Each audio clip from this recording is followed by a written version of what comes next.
Good morning, afternoon, or evening, whoever you might be. I'm here with another pick a card because I've decided this is difficult and I like challenges. I actually already, well, first of all, I got a stand. So the setup is a little different because I'm having a hard time with getting like a good view of all of the card piles in view at once. So we're going a little vertical. Um, and before we get super into it, this will be pile 1, 2, 3, 4, and 5. But I tried doing this reading earlier. And by earlier, I mean yesterday when these new babies arrived. They're so cute. I can't wait to show them to you. And I don't know what's up with everyone watching this. I don't know what's up with the hypothetical people who might have watched it last time, but there was so much drama in that, and I don't know how the readers who do love connection readings consistently manage to do it because I felt so much pressure. So before we get into it, I want to lay some ground rules and establish where we're going with this, what my definition of things is regarding all of the pick a card stuff, how it's going to work here basically. So first of all, number one rule, take what helps you in the moment, leave behind what isn't helpful. If you want to, I don't know, write things down to go back to later, if something seems like it might be helpful, go ahead and do that, but don't dwell on it. Second of all, with obviously with love connections, there is your person, and some people interpret that as their hypothetical soulmate or their divine counterpart or their twin flame right off the bat. But I'm gonna open this up to whomever you're thinking of. I prefer to use person as person of interest. Hold on, I'm gonna move something real quick.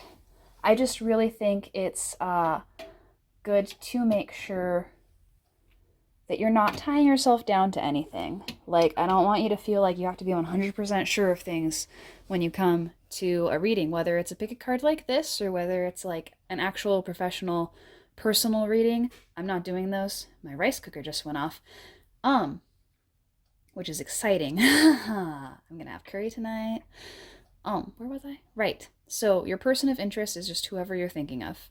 They don't have to know you exist. It's totally okay for you. Well, I mean, obviously, if they don't know you exist, you probably wouldn't be on a pick a card for them. But you don't have to have any specific kind of connection with them. You're just sort of trying to figure out what is going on. And that might be something where you're just getting mixed messages from someone you barely know, or it might be something where you have this on again, off again relationship with someone, or maybe you just got into a relationship and you want to test the waters. All of that is fine. Don't sweat too much while you're here. And I think the last thing I want to cover is with regards to soulmates and twin flames and divine counterparts.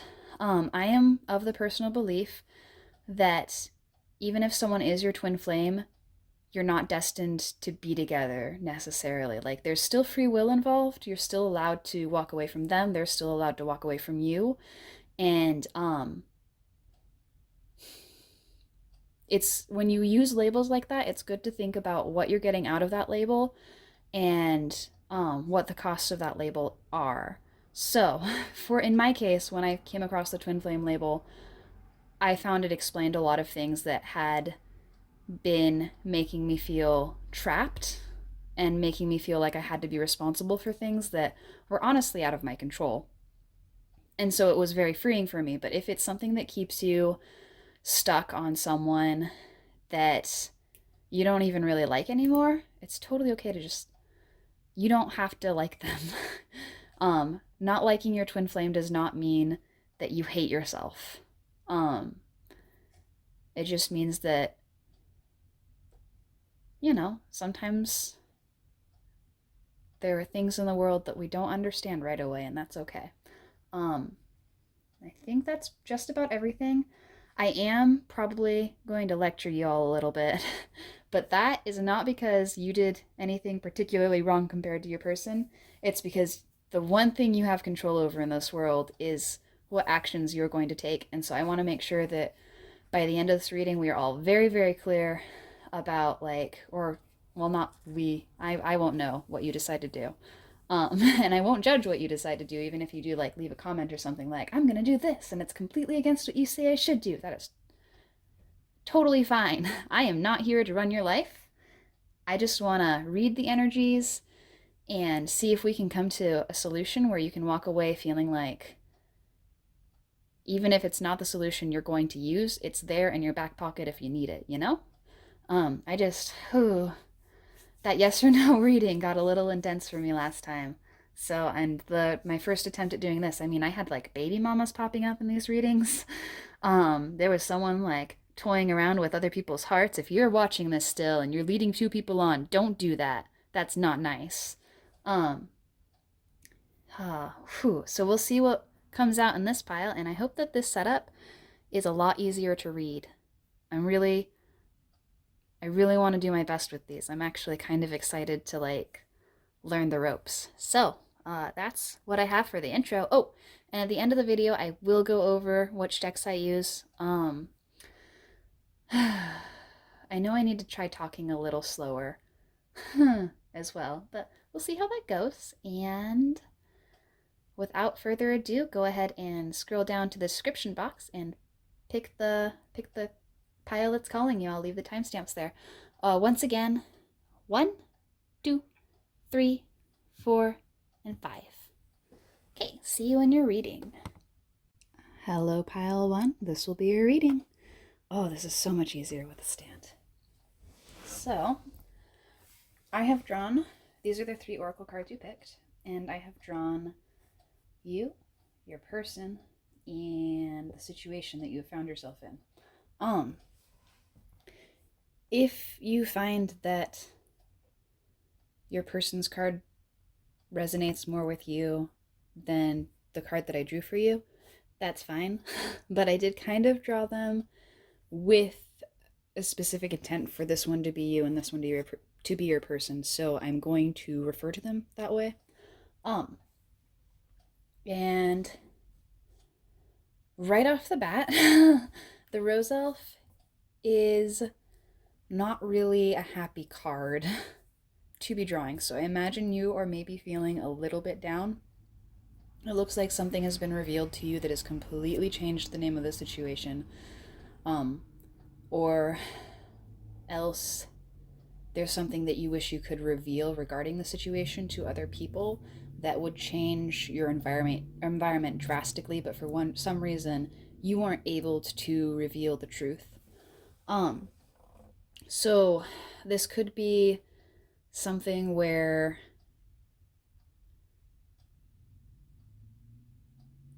your person did something really awful to you, and you're kind of like left trying to pick up the pieces and make sense of it, but it's not really something like, if you try to talk to people about it, they're just kind of like, well, what did you expect? Or like, I always knew he was a jerk, but or she, they I always knew they were a jerk. But like, it's not really a surprise that they did this to you. Like, just nobody really is validating that feeling of shock that you have, because whatever they did just sort of turned the tables. Or it might be a situation where you are kind of unable to come forward for like fear of the consequences. It might not be something that your person did. It might be something like, if you're living in a dangerous home, like one that's physically violent, or one where there's a lot of like consequences for straying out of line, you might not be able to like be open about something that just came into my head is if this is a same-sex or gender non-conforming relationship, you might be unable to come forward with it because your environment, the people around you, would frown on it. Or like, it might be a situation where your person hasn't done anything wrong, but you aren't able to really, you've just got this secret smoldering inside that you can't do anything with. So either of those situations could apply. We'll see what comes up in your tarot cards and your Lenormand, because I am trying out Lenormand. Ooh, that was a bad stutter. But for right now, if this kind of sense of like either having a major revelation that you can't figure out how to deal with, or else having this like secret that you want to come out with but you can't for some reason. If either of those situations apply, um this is the reading for you. Otherwise, you might want to look at a different pile, or you can listen on and see if it starts applying more. But I did want to like, this is the kind of situation we're going off of right now. So representing you, we have the tomato dragon, and so you really attract the eye. Like, you stand out from the people around you. Like, you're really something special.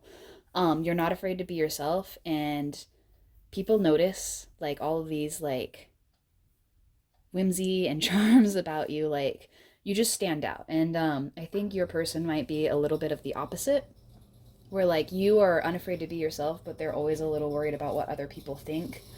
Or you might be like really, really vibrant and loud and extroverted, and they're like kind of a shrinking violet. With the squash dragon, it's all about having like thin skin and things getting to you easily. So I feel like between you and your person, you're really more generally going to be the protector, and they're kind of like, they're kind of someone that you, like you're the knight in shining armor, and they're the delicate princess, kind of is what I'm getting out of this. And they really appreciate that about you, I think, probably. I can't imagine not appreciating someone being really protective of me, but you know, some people do. If they get protected a lot, they can be kind of like, I can do things on my own. I don't really get that vibe from your person. I think they are kind of really grateful to have someone standing up for them. But that's kind of the vibe I'm getting. You might have known each other for a really long time and just sort of like come into this dynamic. It could be a situation where like you really want to tell them how you feel, but you're really afraid of ruining things between the two of you, so you don't want to. I'm going to draw your Lenormand cards first. I'm going to move these so that we have a clear view of your Lenormand. And that will tell me what kind of situation we're dealing with in a little bit more depth, and then we'll do your tarot. So, woman. Gallows. So don't be alarmed by the gallows card. This is just like the edgy Lenormand of edginess and goth. So that is actually representing the tree card. And so, I wasn't expecting to get either the woman or the man for the two cards that I pull, because I'm not ready to do a 5-card spread with Lenormand. But the woman either represents you, if you identify as a woman, or it represents, excuse me, a woman who is really important to you. It can represent like if your partner is gender nonconforming and like is comfortable with being represented by a woman, or if you are gender nonconforming and comfortable with being represented by a woman. I would go with it representing you first and then your partner. If you're both women, I would go with you first and then your partner. So I'm going to kind of interpret this with this card representing you first, and then I'm going to interpret it with this card representing your person next. So either way, these two cards in this order talk about a very spiritual woman who is full of health and vim and vigor. That was not a Kill la Kill reference. It was a Kill la Kill reference. It's someone who is very patient, very stable. I think it can also, I'm getting the vibe that it sort of represents nurturing, because the tree is about growth and stability, and it's sort of like a slowly creeping up on you kind of thing. And here with it beside the woman and on this side, it's modifying this card. So this card is describing this card. So we have a woman, or woman-aligned person, or someone who is comfortable with being seen as a woman, in who has these qualities of being very stable and reliable and patient. And so I think either you or your person is just really in love with this person. So if the woman represents you, your person just really relies on you a lot and loves you. They might not, if they do love you, they might not realize that it's love. If your person, if this is the lens through which your person is seeing you through, they might not realize that it's love. But they also might very well be completely conscious of their feeling. I just get the impression that they haven't come forward with it. If you are the one being, if you're the one if you're comfortable with womanhood. If you're not comfortable with your womanhood, and this card does represent your person, I definitely think that you see them as very nurturing and kind of like someone you want to come home to at the end of the day. So there's definitely like this sense of like long-term commitment. It's someone that you could see yourself marrying. So yeah, this is either you or your partner though. If neither of you are comfortable with being seen through a feminine lens, I would probably say that this is someone who has like a really big say on the matter. I wouldn't see this as like another woman in the sense of like someone coming between you and your person. I would say it's more likely to be someone who has a lot of like respect from you and your person probably. So it could be someone who's like urging you to get involved with each other, or someone who both of you kind of like see as an authority figure. But again, if you're comfortable with being seen as a woman, you first. Then if you're not comfortable with being seen as a woman, your partner. And if your partner and you are both uncomfortable with being seen as your woman, then we have that last interpretation. So that's how we're going with things. So that's your Lenormand. And let's go ahead and draw our tarot cards. So for you, we have the Nine of Cups. And for your partner or person, we have the Ten of Swords. Oh.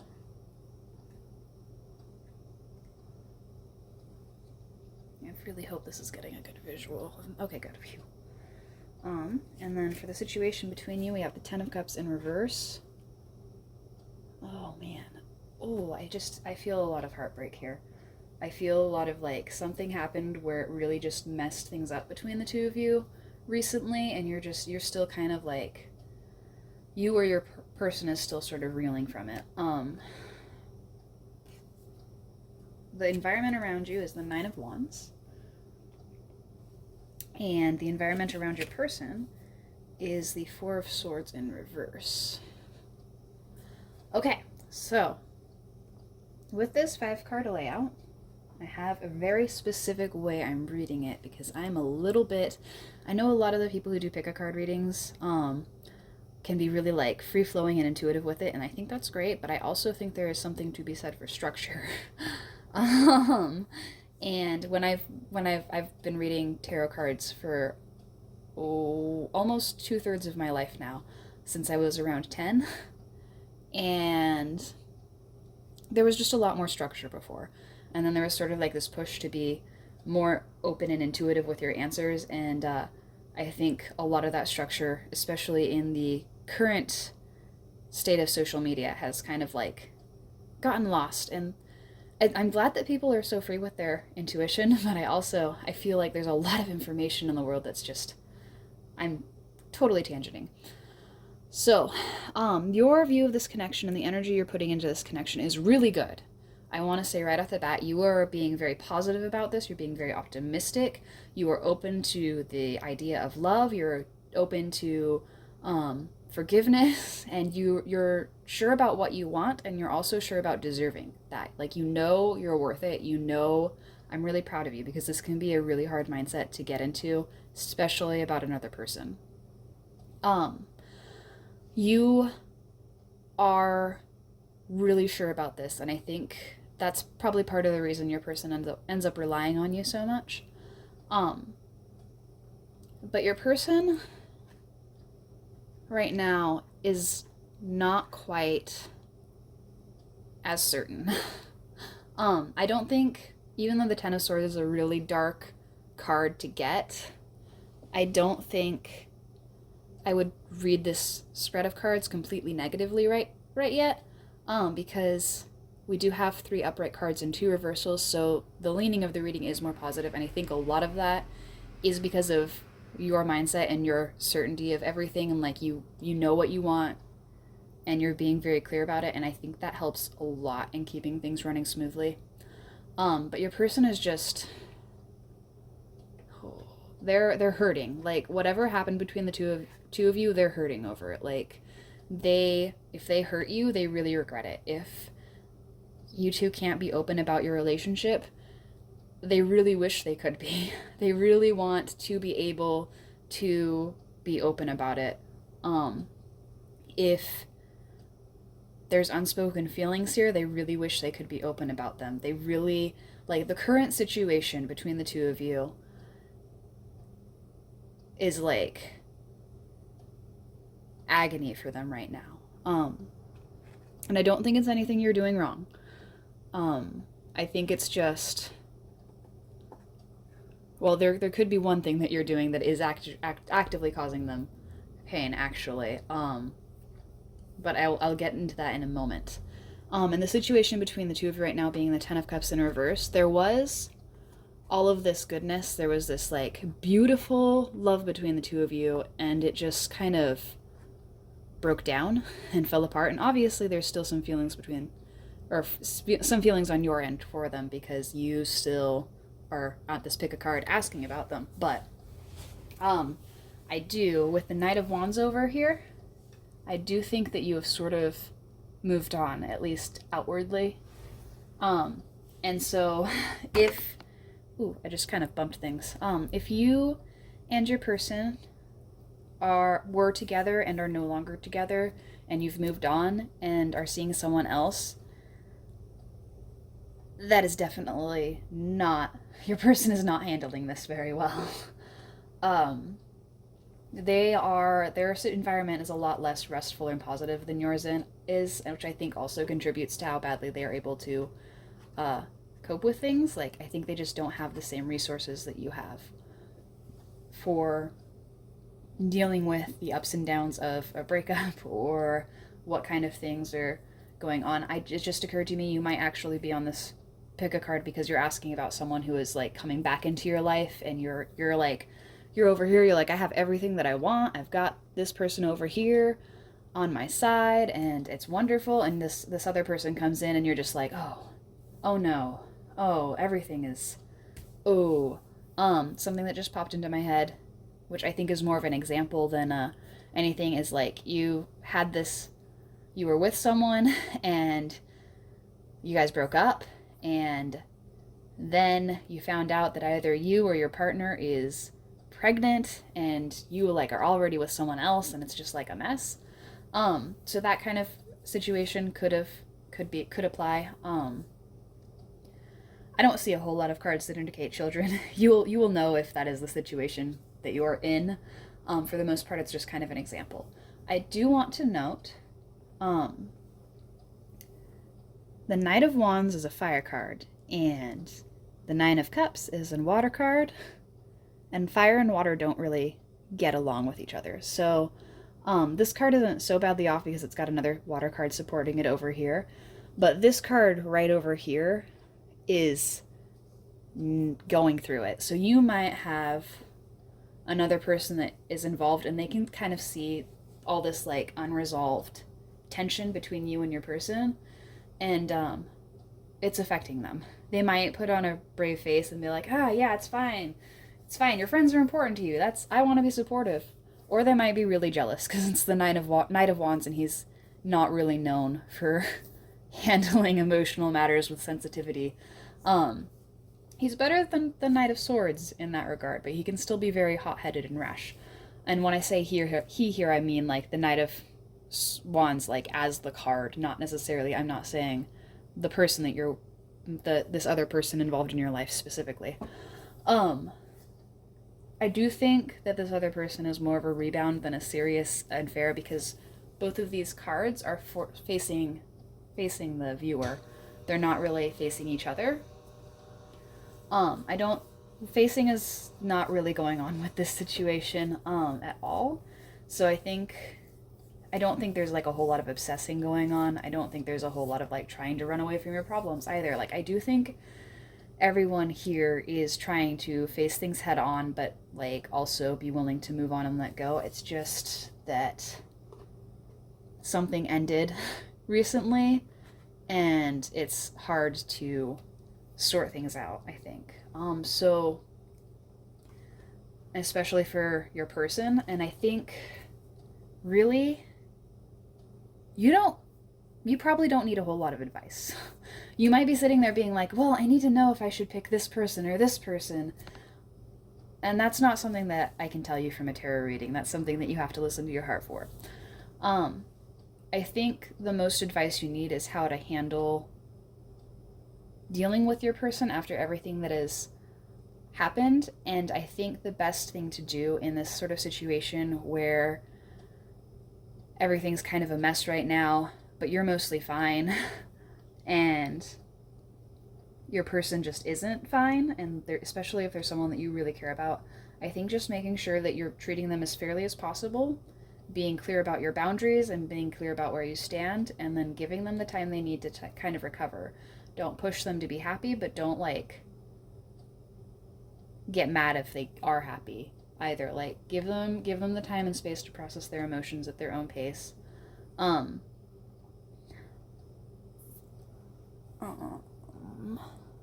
Ooh, I can't see. Oh, there we are. Okay, sorry, I was checking how long this was at. Because I want all of the piles to be roughly equal, and so if yours is like super long, then I have to make sure the others are super long too. And I always go like really ham with the first pile, and then the other piles I'm a little bit. I think that is about what I've got from this, though. So I'm gonna go ahead and pull your messages from your person, and these are I'm just drawing 3 cards. I did kind of sneak a glance at the bottom of the deck, and there was a card there that I might, talk about. Okay, yeah, I'm definitely talking about the card on the bottom of the deck.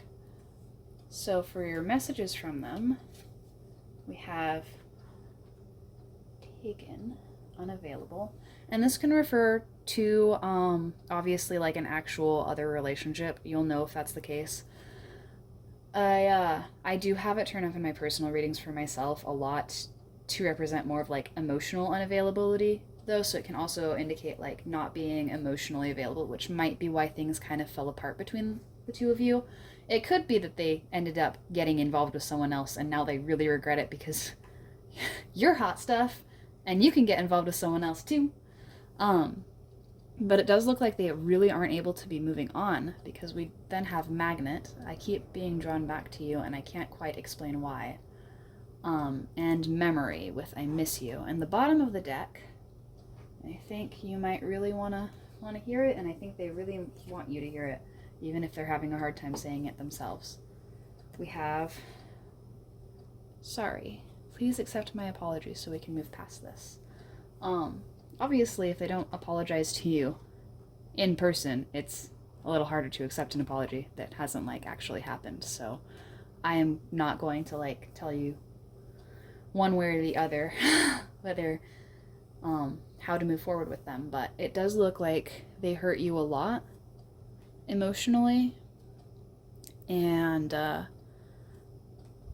they regret it, and they aren't really able to move on. And so it really hurts them to see you moving on, because I do think that you have another interest here. You might not realize that there's this other interest yet. They might be a surprise for you in the coming weeks or months. Although it's a Wands card, so it might even be coming days. But they see that other people want you, and they regret messing things up between the two of you so badly. It wasn't you, it was all of these other factors over here. Whoops, I dropped something. I will not pick that up right now. So it's up to you whether you want to forgive them or not. But I will say that if you want to smooth things over with them, the best thing you can do right now is make sure your boundaries are really clear. Make sure you're being very transparent about where you stand with things. And give them time. They might need time, they might need space, but if you want to let them back in, then you are always able to keep your door open for them. So no one can force you to close someone out of your life. That's all I have for you today. I hope you have a lovely afternoon, evening, pleasant dreams, whatever might be coming your way, and take care. Thank you so much for watching. Okay, really quick pile one before I let you go for good. If you made it to this addendum anyway, I'm just gonna do a timestamp for this as well. I figured out what these cards mean, or what these cards are saying, and I think some of you might benefit from hearing this, but they're basically just saying that you're strong and that you're growing and healing after everything that happened. So this is all part of the process, and you're gonna be okay, I guess is what they want to say with these cards. So I just wanted to let you know I figured out the Lenormand of this equation, because Lenormand is kind of new to me. Yeah, thank you. I hope you have a good night. Hey there, Pile 2. This will be your reading today. So there we go with the ums again. For your oracle cards, I have drawn the Selly Dragon for you, the Cantaloupe Dragon for your person, and the Wood Maiden Trust for the situation between you. If you resonate more with the Cantaloupe Dragon, and feel like your person sounds a bit more like the Celery Dragon when I read this, that's okay. But I did draw them with the intent of this being you and this being your person, so I will be kind of sticking to that as I talk, but it's okay if you feel like you're on the other end of this dynamic. So first of all, the situation here with the Wood Maiden is about naming something and having that label kind of break things.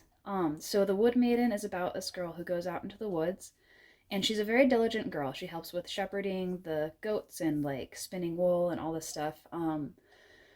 And one day she comes across a beautiful lady dancing in the woods, and this lady invites her to dance. And she's just a kid, so she ends up going along with it, even though she does have all this gathering berries and spinning wool and everything that she should be doing.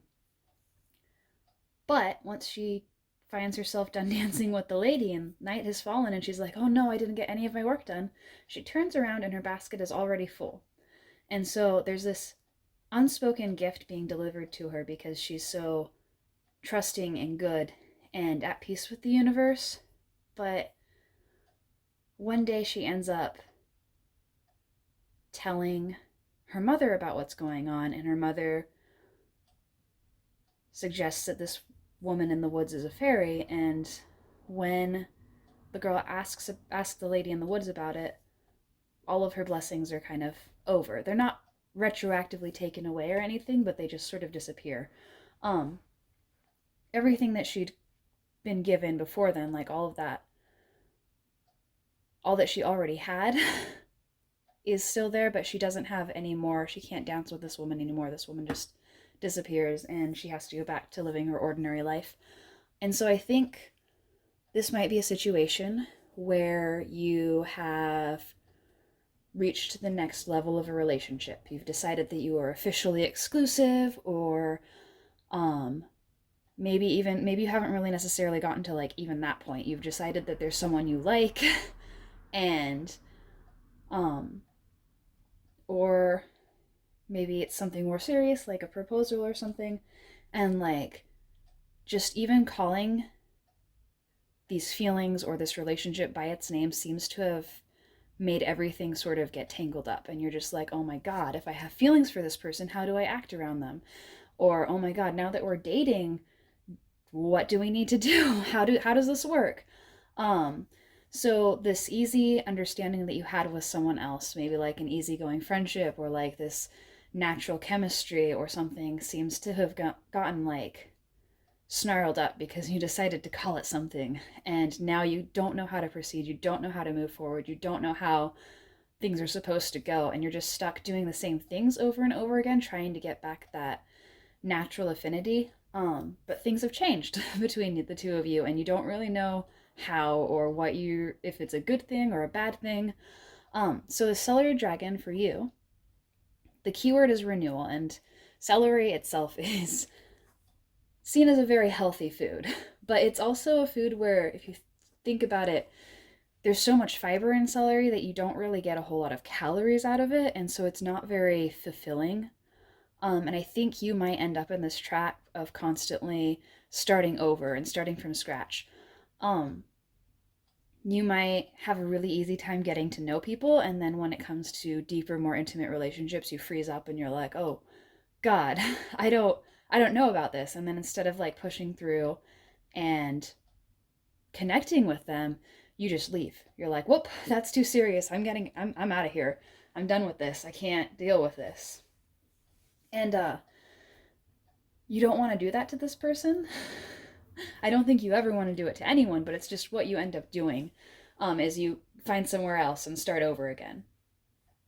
And your person, being represented by the cantaloupe dragon, is in a position to be having their priorities kind of all like messed with. They didn't see this coming. They didn't know this was going to be a thing. They don't know what to do with it either. But rather than like freezing up because they're afraid of commitment, they're just kind of making all these weird mistakes because they don't know what to do with this. They don't know where you're coming from. They don't know where they're coming from.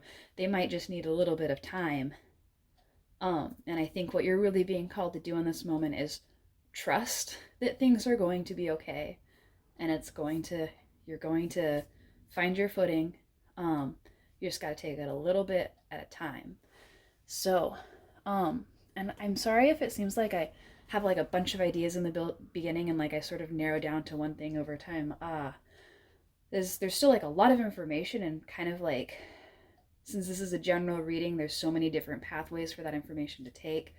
And I tend to be like, I zoom in on like one specific thing and I just kind of like go after that. So branching out from and covering all these different ideas is a little tricky for me, but I assume that's something I will get better at over time. So we're going to keep moving on, and I'm going to draw your Lenormand cards. Well, first I'm going to move these down so that we can keep the cards we're focusing on in perspective. Oh, another thing with your cantaloupe dragon person is they're probably like really sweet, and the more you get to know them, they just get sweeter and sweeter. Since cantaloupes are a very sweet food, but they might have sort of like a hard outer shell, so they can take a little bit to get to know. They don't really like respond to things very, very quickly. So for your Lenormands, we have the dog and the gallows. So the gallows are a little grim here because it's an edgy goth deck. They actually are standing in for the tree. I had to tell that to the last reading too. They got gallows, and was right next to a skeleton. And it was like, oh. But I do really like this deck though. I'm just an edgy person. So, and I said dog, but I meant fox. I apologize. Oh, that changes things completely. So the fox is all about cunning and deceit. And with the gallows being the tree, trees are about growth and healing. There's sort of, I feel like, a lot of trust issues, especially on your end in particular. I mean, your person might have a few trust issues too. Like I said, they kind of have that hard outer shell, and you have to like work to get to know them. But I think really you're the one who's been hurt a lot and who has a hard time moving past that pain. With this trust card here and your renewal card here, I think there's possibly a lot of people in the past who you've thought were your friends or thought loved you, and then they like stabbed you in the back. And so you are in a position of slowly needing to recover from this like constant deceit, and this mistrust and suspicion just kind of keeps growing and growing and growing in you, and you just like feel so overwhelmed by it. And I don't think your person is someone that you can't trust. I think they're very trustworthy. It's just that it's hard for you to shake this unease and fear and panic, especially because you're trying so hard to be stable and emotionally secure for them, and it's just like makes you jittery. So I think that's the kind of situation you're dealing with as well. Is there's a lot of trust issues here that you're really trying super hard to work through, and I'm proud of you for getting this far because trust is not an easy thing to come by. So I'm going to draw your tarot.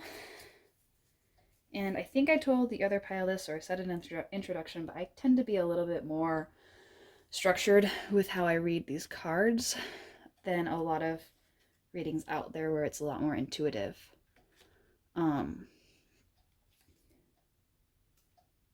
Ooh. Ooh. Yeah, you've definitely been hurt before. I'm so sorry. And that pain and that lingering. Yeah, that's hurting. That's hurting you a lot. But I think you're in a completely new environment, so that's good, and that will help you kind of overcome that pain and recover. Just being in a new place without those memories can do a lot for you. Are we still getting all the cards in view? Good. Okay. Whew.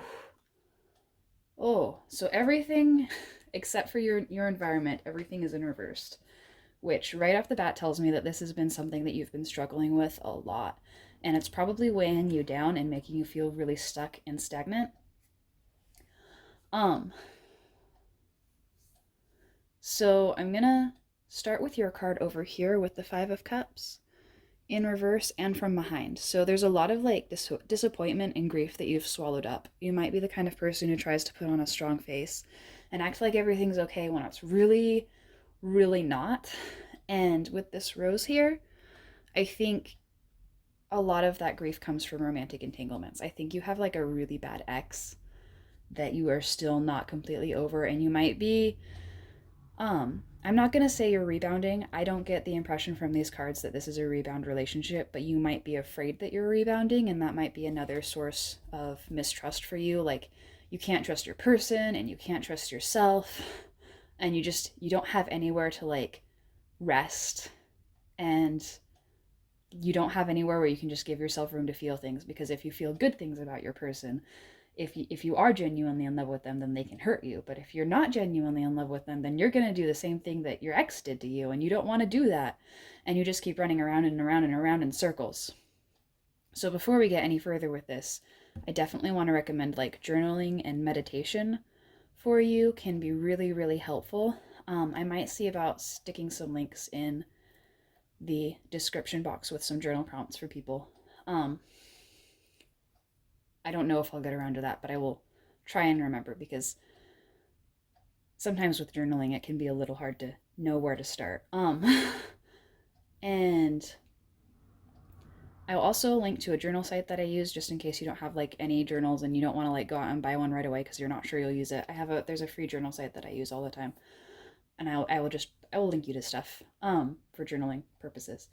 But just having that place where you can just like get it all out of your head, whatever's going on, and just like have it be there where no one else can read it. It's just your stuff. And in that journal, it won't be able to hurt anyone else either. It won't be able to hurt you. It won't be able to hurt your person. It won't be able to do anything except for be expressed. And I think that could really, really help you. So your person is the King of Cups, and he's also in reverse and from behind. And I think that might be part of why you have a hard time trusting him or them. I said him because of the king being. I'm still working past my tendency to read the court cards very straightforwardly, even though I always draw kings for myself and queens for my person. I don't think he'd like being described as a queen, so I should be past that point. But so your person, as the King of Cups has all of this like knowledge about emotions and is very, very much mastered them, but in reverse, the king stops having that same expertise. The King of Cups in reverse can be very distrustful or very immature in a way that it's not even really the same kind of immaturity that the Page of Cups brings to the table, where there's like this childlike wonder and naivete and maybe like braddishness. With the King of Cups in reverse, it's like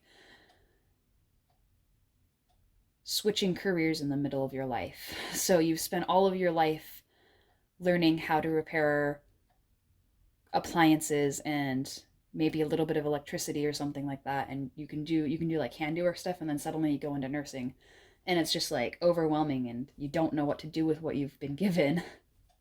And there's so many consequences for if you get it wrong. So I think your person might freeze up sometimes, or might have a hard time opening up about themselves because they're also really afraid of like feeling the wrong thing or thinking the wrong thing, and they don't want to let you down, especially if you've been hurt a lot and they know about it. They don't want to be like your ex.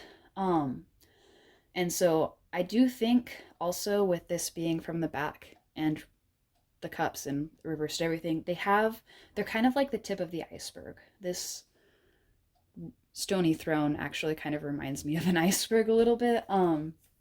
So I think they're kind of like a still waters run deep person, where they can seem very impassive on the surface, but they actually are like really intense underneath that. And maybe sometimes they've like shown this side of themselves to you and you've kind of panicked and not known what to do with it. And so um that might be another reason why you're a little like tangled up and afraid of how things might go.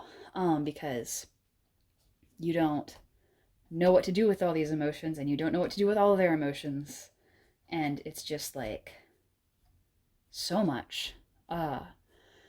And unfortunately, the situation between you is represented by the King of Pentacles, also from behind and in reverse, but I'm going to interpret this a little bit differently than I interpreted him. With this king, with him being in reverse and facing your card, I'm interpreting him as an ex of yours. So you have this ex in your life, and they were like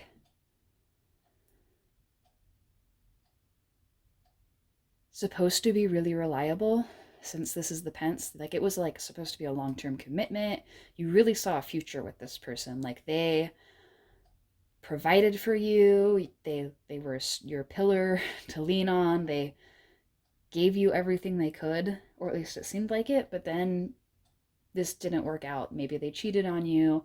Maybe it turned out that they were actually really, really toxic or abusive.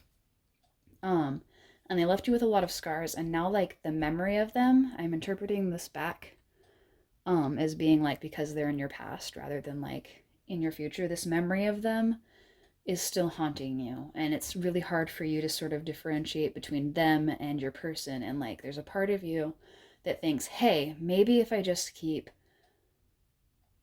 trying, I'll sort through this. This memory will stop haunting me. I can enjoy my time with this wonderful person that I'm with now.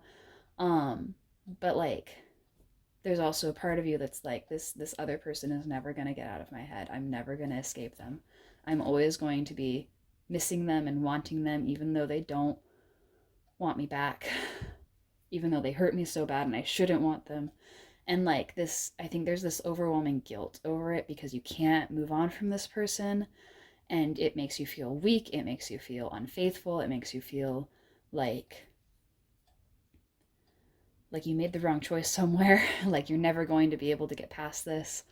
And I think it also leaves your person being really unsure what to do. Like they really don't want to do things that remind you of this person. And maybe they have the same love languages. And so like they show emotion or show affection in the same way this other person did in your life, and they don't want to do that and have you like think of this other person. They might be a little bit jealous that this other person is still haunting you so much, or they might not know about this bad ex in your life, and they might just like sort of sense something off that they aren't really sure how to bridge. Um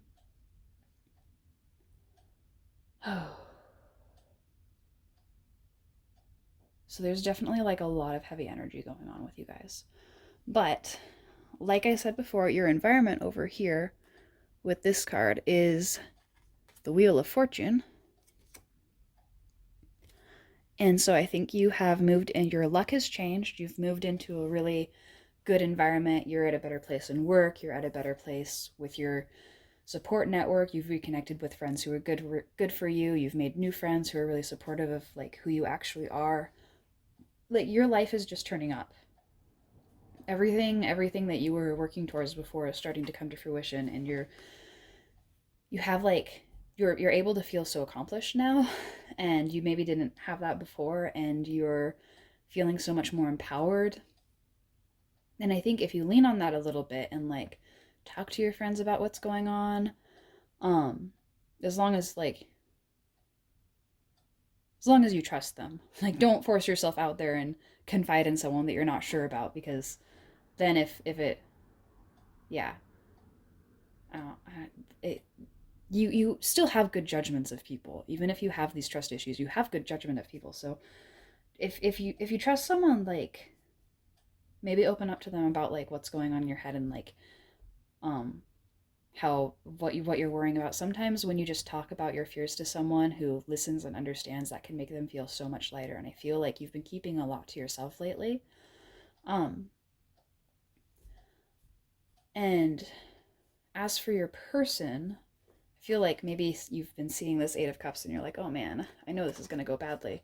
But with this is their environment. So it's you, your person, the situation between you, your environment, their environment. So with the Eight of Cups in reverse, I feel like there is something that they're trying to move past in their environment, um, that they haven't really been able to. And I think this might be another thing where you're like, I feel like they already have one foot out the door. I don't know if I can trust them. I don't know if I can trust this relationship to last. And so um, there's sort of this dynamic where they want to seek solace with you. They want to like find this sense of sanctuary with you, where they can just kind of forget about all this drama that they want to leave behind. But you're all like caught up in your own stuff and your own like pain.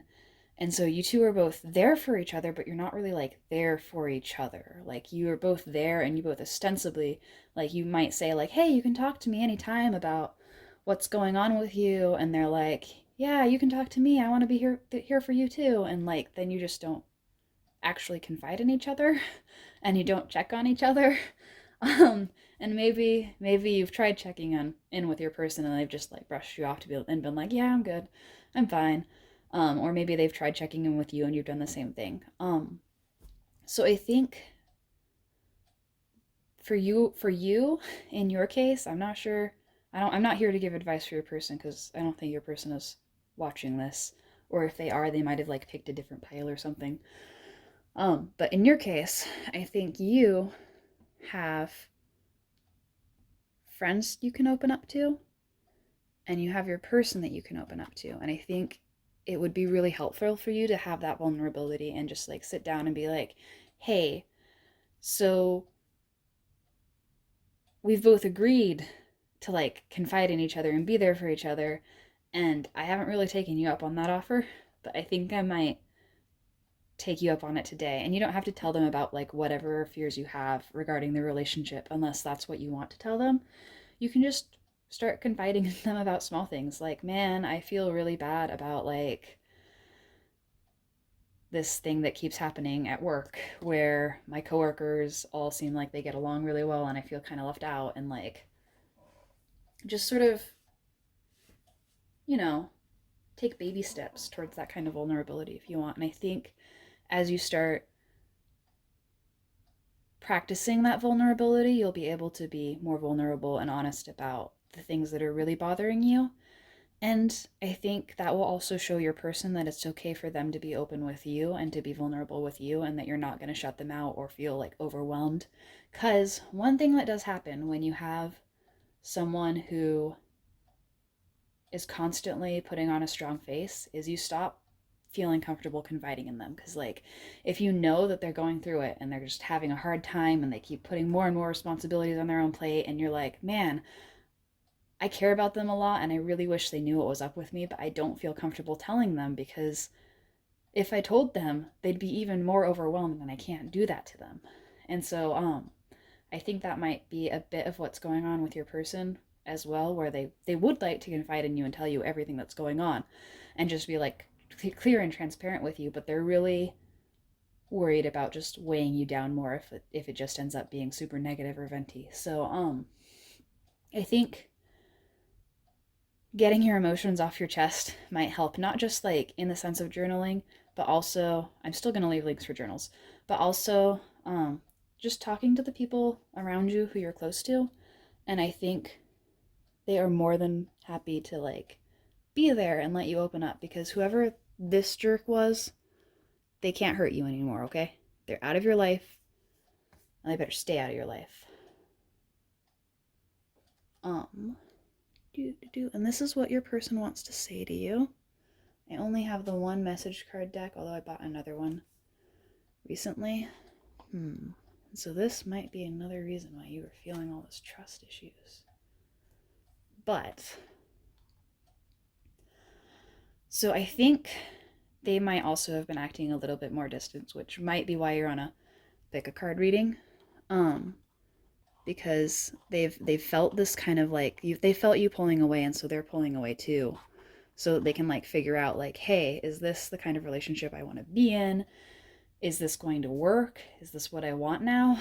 And like I said, probably before you decided to commit, before you decided that this was what you were feeling, it probably was like super easy, and then it was just like naming it that was the issue.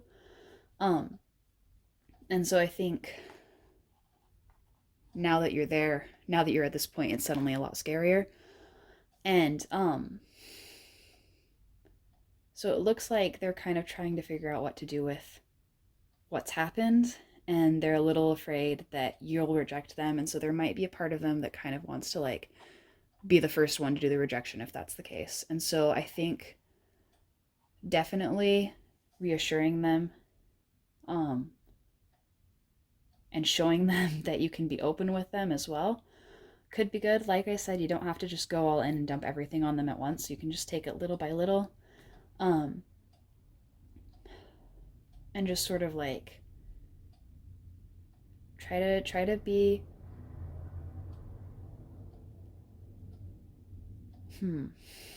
try to talk to them. I feel like if you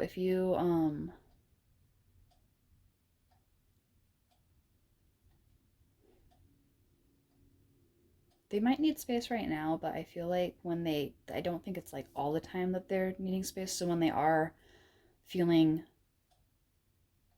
more open, I feel like you don't need to like reach out to them and follow them into their personal, what do you call it? Like you don't need to chase them into their bedroom or anything, but like when they come out and are like feeling social, and then talking to them then, I think would probably be best, because I get the sense that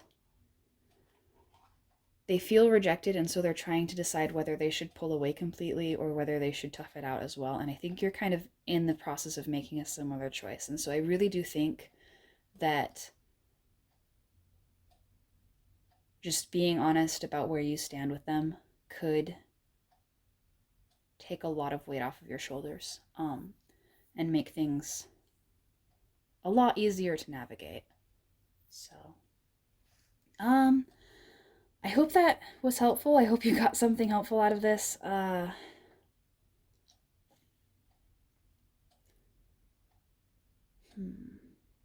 don't know that I have anything more to add. I do think that whatever's going on, if you just take it little by little, you'll get where you need to go. I think you've got this pretty well handled. Just maybe think about opening up to people and try not to take everything onto your own shoulders. You're not meant to be the only one who has any problems, you know? So, take care. Thank you for watching. I hope you have a good night, and maybe see you around.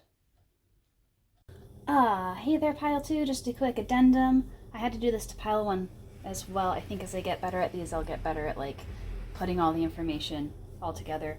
But I realized I didn't actually like read the messages out loud. I don't know if I read Pile 1's out loud either. So I'm just gonna do that really quick. I was really taken aback by getting these, so I'm also gonna talk a little bit about my initial advice and like how that dovetails, or how to make it dovetail. So the cards I pulled for your person and what they'd want to say to you right now are choice. I'm trying to make a very difficult decision and it involves you. space, I need to take a step back because I am still trying to figure out what I want. And rejection, which is I'm uneasy about myself. I don't know if I can truly make you happy. And so it didn't really match the energy that I was getting at all throughout your whole reading, which is why I was so taken aback. And then on the bottom of the deck, I did have the card in the very near future. And I normally, when I'm doing personal readings for myself, I normally look at the bottom of the deck. It's normally incorporated into my readings, so I think that's probably carrying over here, because pile one's bottom of the deck was also really relevant. And so I think what it's saying is that right now your person does need space, and so you might be in a position where you've been like kind of pushing coupley activities onto them, like, hey, let's go watch movies together, let's go do this together, rather than like actually being vulnerable. And so I do think that isn't quite what they want from you. I think they want that emotional connection rather than like picturesque couple stuff. So right now they do need their space, and I think it's important to respect that. So here's my game plan for you basically is, for right now, in this like period of time where they're taking space for themselves, journal, connect with your friends and like your kind of like existing support network, and practice opening up to them and sort of like sort through your thoughts with them. And then once you have a pretty good handle about like where you're at with this relationship, it should be about the same time as your person probably is ready to start talking about their end of things. And I think having an honest heart to heart at that point might be good. Or just when you,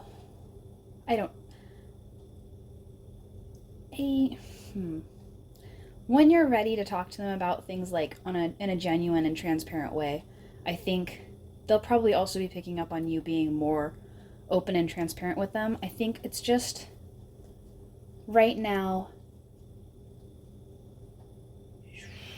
they are just as scared as you are. So I think because you're here at this pick a card reading and they're not, I think the only thing we can really do is encourage you to be braver, right? So I know it's tough, but good luck. I believe in you, and I know that opening yourself up to a relationship after you've been through a really rough one can be really scary, but I think as long as you're being honest with yourself about where you stand and validating yourself about where you stand and believing yourself, because it's easy to get caught in this like cycle of like, maybe I did actually feel this way, or maybe I was being like this, when you're not sure of yourself. As long as you regain that surety in yourself, everything's going to be okay. So that's all I wanted to add. Thank you again for watching. I hope you have a lovely night. Hey there, Pile 3. This is going to be your reading today. And right off the bat, I'm kind of picking up on some heavy energy. So I'm going to describe the situation I'm starting with and then do some Lenormand to kind of give me more concrete answers, and because I want to learn how to do Lenormand, it's good practice. And then I'll get your tarot cards, and that'll tell us like what we really need to do. So I actually tried to do this reading a couple times, and then I deleted the footage, which and in the end was a good thing because I didn't know what I was doing with a love connection reading. Like I said in the beginning, I'm good at problem solving. I'm not super good with the emotions, I think.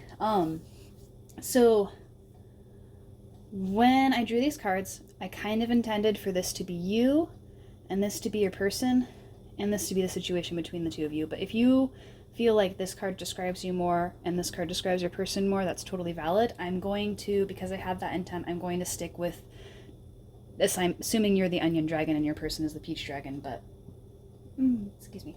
When we get to your tarot cards, that won't really make a difference. You'll see why when I get there.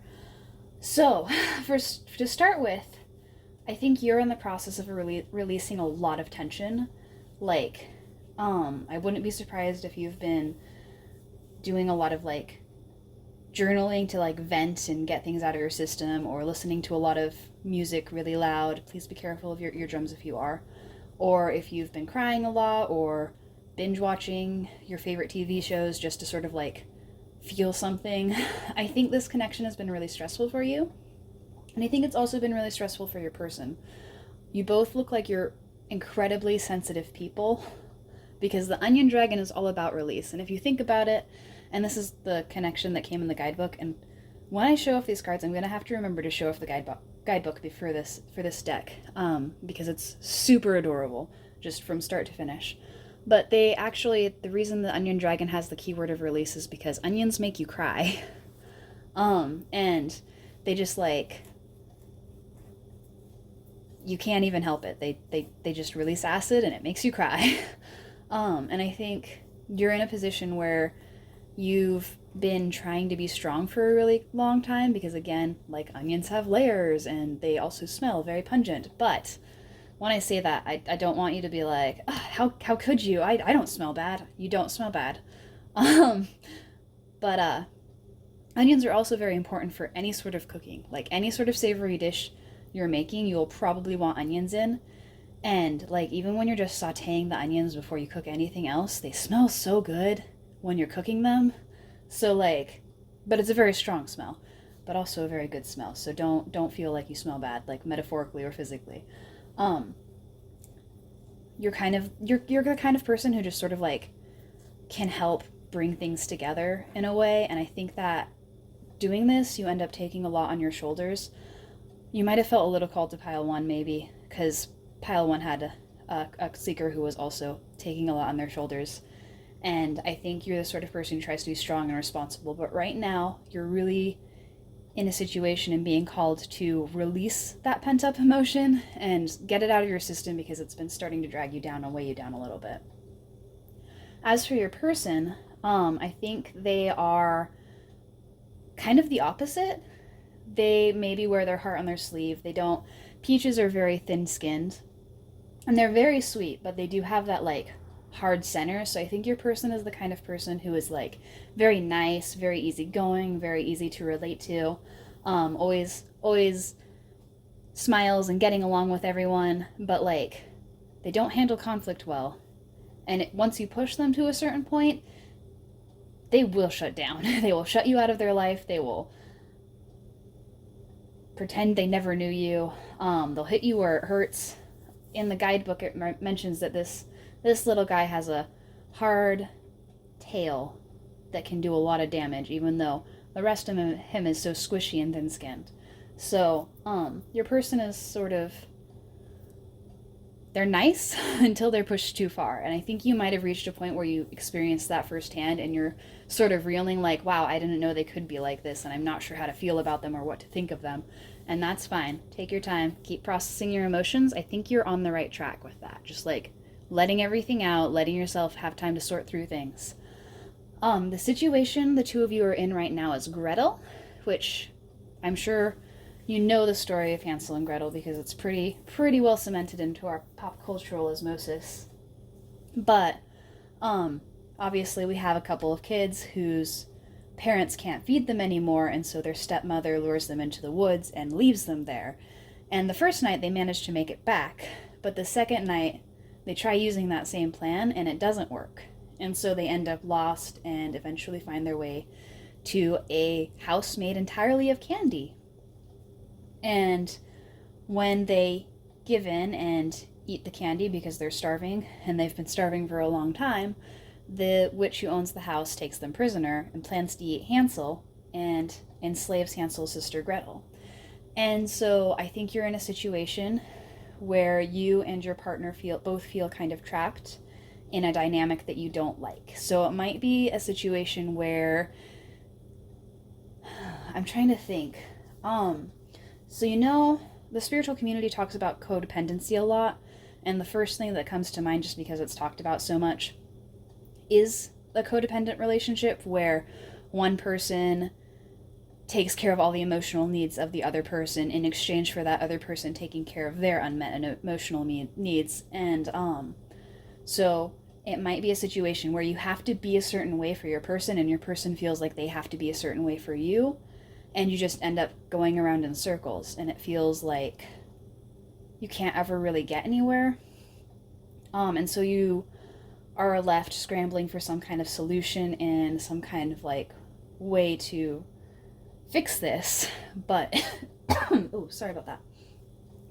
But you feel like you aren't getting anywhere, and it might feel even like your person isn't really trying, because again, they have this like you're very strong and responsible and reliable, and your person is very thin-skinned and sweet and cries easily and couldn't possibly do anything wrong. But I mean, we're all human, we're all capable of doing things wrong. And so you might feel like your person isn't trying on their end and you're the one doing all the work. And sorry about that. And yeah, so that's kind of the read I'm getting, is it's one where like you guys are sort of stuck in this dynamic and neither of you are really happy with this dynamic, but you feel like you're the one who's trying to fix things and your person is just not doing anything.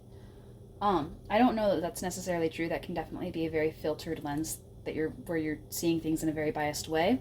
So we'll see what your cards have to say for the rest of it. But if that situation is resonating for you, then this is your reading. And if it's not resonating for you, then I mean, you can stick around if you want, but it's also cool if you want to look at a different pile. So I'm gonna move your cards a little bit so that we can keep the ones we're talking about in focus. Because I found a better setup, but it's still not quite perfect. So I'm moving situation cards down there. So if you're in Lenormand, we have the rats and the fox. This is definitely a really draining situation for you, pile 3. The rats are all about like toxicity and sort of dwindling resources. If you think about it, rats come into play when the environment is not as secure as it seemed like it is, and you don't really notice when they come in, and then you look down and all of your stuff has been gotten into. And it hasn't even been like completely eaten, like systematically, a little bit here, a little bit there, a bite out of this, and because like those little chunks are taken out in all these different places, it's also gone bad. Like the remaining food is sort of withered away and rotted, and it just sneaks up on you. It's like a bad situation where it just comes out of the blue. And then the fox represents suspicion and deceit and someone behaving in a tricky kind of manner. And so this card is modifying the rats. So we have a situation where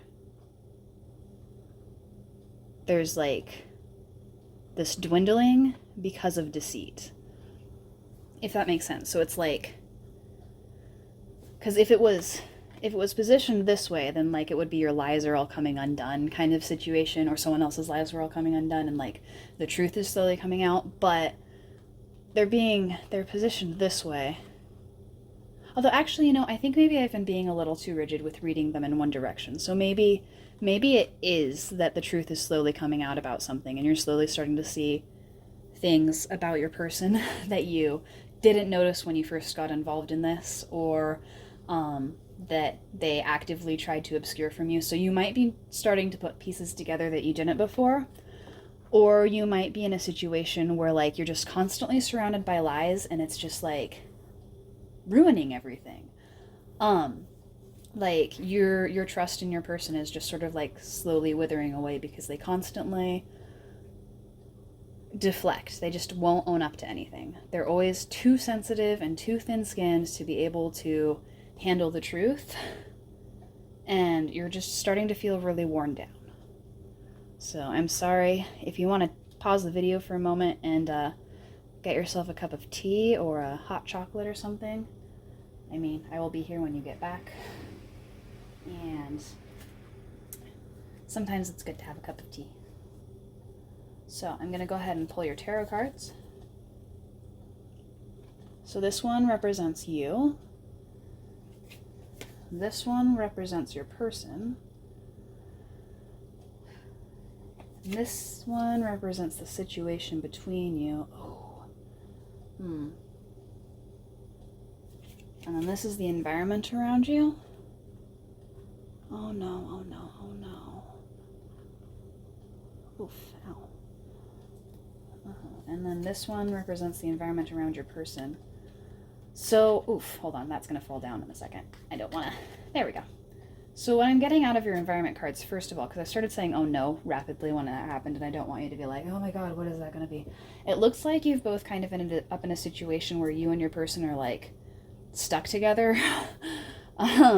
So, like, you've maybe had some falling outs with your friends group and your social circle and everything, and so you don't feel like you can rely on people that you used to be able to rely on. There's still a lot of care and concern there, but there's just sort of like this tension. And then, meanwhile, your person's environment is the Ten of Swords in reverse, so they're just like, thank God that's over with. Thank God I don't have to go back to that. I feel like your person might have grown up in a really abusive environment, and that sort of is part of the reason that they're so jumpy and defensive, which doesn't make that your responsibility. Like, if they have been through a lot of, like, really trying things, that doesn't mean that you suddenly get a bonus to your stats, you know? Like, just because your person is weak in these places doesn't mean that you're suddenly stronger in those places because of it. Maybe you seem stronger than them comparatively, but you might not even be, you might be weak in those same places. Like, you might have the same weaknesses as your person, and you just present those weaknesses in a different manner, and so they seem like you're not weak in those areas. So don't take your person having gone through a lot of horrible environment things as making that your responsibility to fix them and bandage their wounds and stuff, because they still should be treating you with respect. Like, you deserve respect, and you deserve to be treated like someone who is fallible and deserving of compassion. And I think sometimes your person might see you as like this untouchable, strong, powerful person who just couldn't possibly have problems, and that's not fair on you. So basically what I'm seeing here is that you two are both kind of relying on each other to get through life because you don't really have that outside support. In your case that you used to have. I'm sorry, I must have eaten something that is not settling well in my stomach because I keep burping and it's embarrassing. I hope it's not super loud, but that's what keeps happening. So where was I? Right. So the situation with these three cards is you are kind of on guard right now, and like you're feeling really worn down by this relationship again. You feel like you have to constantly be on guard. You might feel like you're walking on eggshells. You feel like, oh my god, what's going to set them off this time? And you just kind of like want to take a break from it all, but you feel like you have to keep persevering and you don't get to rest. No rest for the wicked jumps to my mind, so maybe the cake song is applicable. I don't know, that probably wasn't recorded very gracefully. I'm having one of those nights, I think.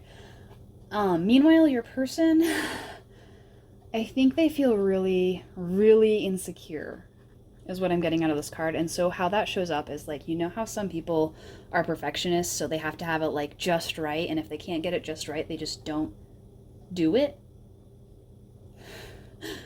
I think that might be what your person is like. Like, if something isn't perfect, if they can't do something perfectly, they just don't. And, they probably don't realize how much work this ends up putting on you. Because, again, they see you as someone who's just capable of everything and, like, so much better at everything than they are.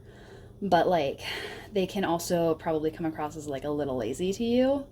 And they're probably, like, I don't know. I feel like there's a certain disparity in how much work is being put into this relationship and probably your environment. I can kind of picture you two living together. And so, like, this could be that they don't really do a whole lot of housework. And this could be like you have work and then you have to go home and take care of the house, and you're just like, oh my god, why can't they at least put the dishes away? And so I don't think it's necessarily that they don't, like, care about the workload that they're giving you. It's just that they feel like you handle it better, and so they don't do it.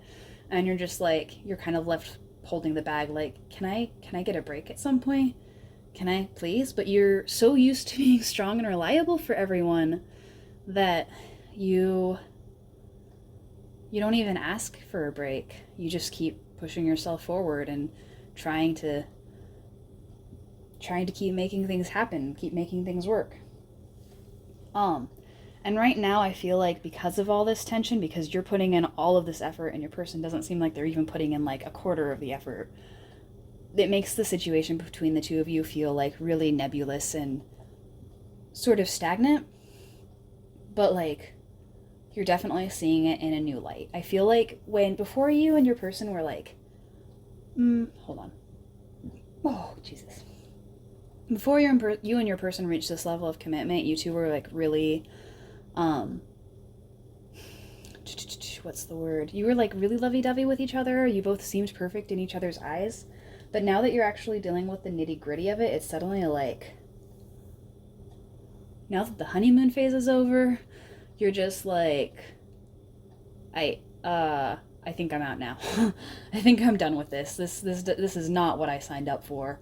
But you also don't want to like leave your person in like this terrible state. Like you don't want to send them back to this Ten of Swords situation, and you don't want to burden the people that you care about by not being able to take care of yourself again, and you just like you're just trying to be strong, and you're trying to like push through it, but you're not really sure if you even want to anymore. You're like, honestly, I don't know if this is worth it. And I think if you do a lot of pick a card readings like this, you might be looking for like that initial like feeling of romance that you got at the beginning of the relationship, and trying to like use that as a way of like tricking yourself into keeping in a relationship that you're not feeling, because there's so many like practical matters going on. Like there's just like, with the Hansel and Gretel card going on here, like you have all this stuff that you need to solve, all these problems you need to solve, and you just can't afford to be indecisive about your relationship when you have so much writing on it. And so it's like you really need to have room, I think. I feel like you need to figure out a practical solution for like, if you were to leave this person, and I'm not saying you need to leave this person, if you were to leave this person, what would you need to have in place in order to have like a safety net so that you don't end up like on the streets or something, and so you don't end up having to get involved in a different situation, and just like even giving yourself that kind of room so you have that safety net and you have that security of like, if this doesn't work out, then I have a backup plan. Even just having that can make it easier to like sort through your emotions regarding the situation and see how you really feel about your person now that you've like been a little disillusioned maybe. And so I think step one for my advice for you is to have your practical affairs in order, because when you look at Maslow's hierarchy of needs, there's like all this physical stuff at the bottom. I'll link to that in the description probably, so that like if you scroll down you can pull up a visual, because there's no way I'm going to know how to edit that into the video. There's just no way. But like you have like the physical needs, and then you have like the social needs, and then you have the like emotional needs, and then you have like self-actualization and everything, and your ambitions and dreams. And so right now I feel like you're in a situation where your physical needs and your need for like physical safety and physical practical matters is not being met. And so because that need isn't being met, you can't meet any of those other needs above it. And so once you have like a backup plan, and it's like you feel secure in a physical sense, it'll be easier for you to sort through these emotions and the situation, and to kind of like put things into perspective and know what you really want and what you really need, and what your person is capable of giving you and what they're really willing to give you, and like, you know, all that stuff. And I feel like even just having that pressure off, you might be able to return to a much like more comfortable relationship with each other. But the important part is to have that safety net for you. I don't want you going out and building a safety net for your person. I want you to build a safety net for you, because your person is responsible for their own safety net. And like, this is like, so that you don't need to have this relationship continue. Okay, this is like to have a place in the world that's separate from your relationship. And then the second thing that I think, like, there's a two-pronged plan of attack here. The second thing I think it's important for you to do with regards to this connection is I think you need to start asking for help when you need it, so that your person isn't getting away with like 1% of the work, 2% of the work, and like looking cute on the sidelines the rest of the time. Um, I think as you start communicating where you need help and how often you need help, even if it's not even like you just communicate when you want help. Don't worry about needing help right now, because I feel like you're the kind of person who gets confused between wanting and needing help, and you're like, man, I don't really need this, I just want it all the time. So just ask for help when you want help. Like, just ask your person, like, hey, I don't really feel like doing the dishes right now, do you think you could take care of that? And like, maybe don't flip it around so that you're getting away with 1 or 2% of the work, but like, just ask your person to do a little bit more for you.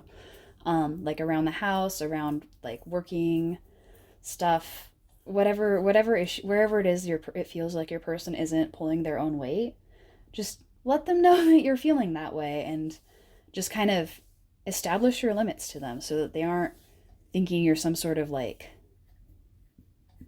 untouchable, immortal deity walking among mortals, like a chosen one or something. Like, it's fun to imagine being a chosen one, but in actual life it's a lot of work, and I feel like you'll feel a lot better and the relationship will go a lot smoother if you stop letting them get away with being the cute baby. They're an adult, or like your age anyway. I hope everyone I'm reading for is an adult. I don't know that I feel comfortable reading for anyone who's like underage and in school and stuff, but it's just a YouTube video, so I can't really control who watches it. But like, you're both adults, so they need to act like an adult as well. It can't just be on you. A relationship is a partnership, not one person playing the sugar, I don't know what the gender neutral, sugar parent, sugar guardian. Shoot, I know that there was like a fun, cutesy, gender neutral version of sugar daddy, sugar mama stuff, but I don't remember what it is. Like, you unless you are wanting to be like the rich provider and like have your person be like a sugar baby on the side kind of deal, unless that's the dynamic you want, don't act like that's the dynamic you have. You know, our actions create our reality. So if you're acting like you're some sort of rich person who buys affection rather than like actually having emotional intimacy, that's what you're going to end up with. If you act like someone who's equal to your partner, then you will find someone that you're equal with. And so I think you need to stop acting so strong all the time, pile 3. You need to let yourself be a little weak and let yourself get all these uncomfortable emotions out of your system, and then communicate them with your person so that they know where you stand, because they seem really sweet, but I think that they're maybe a little bit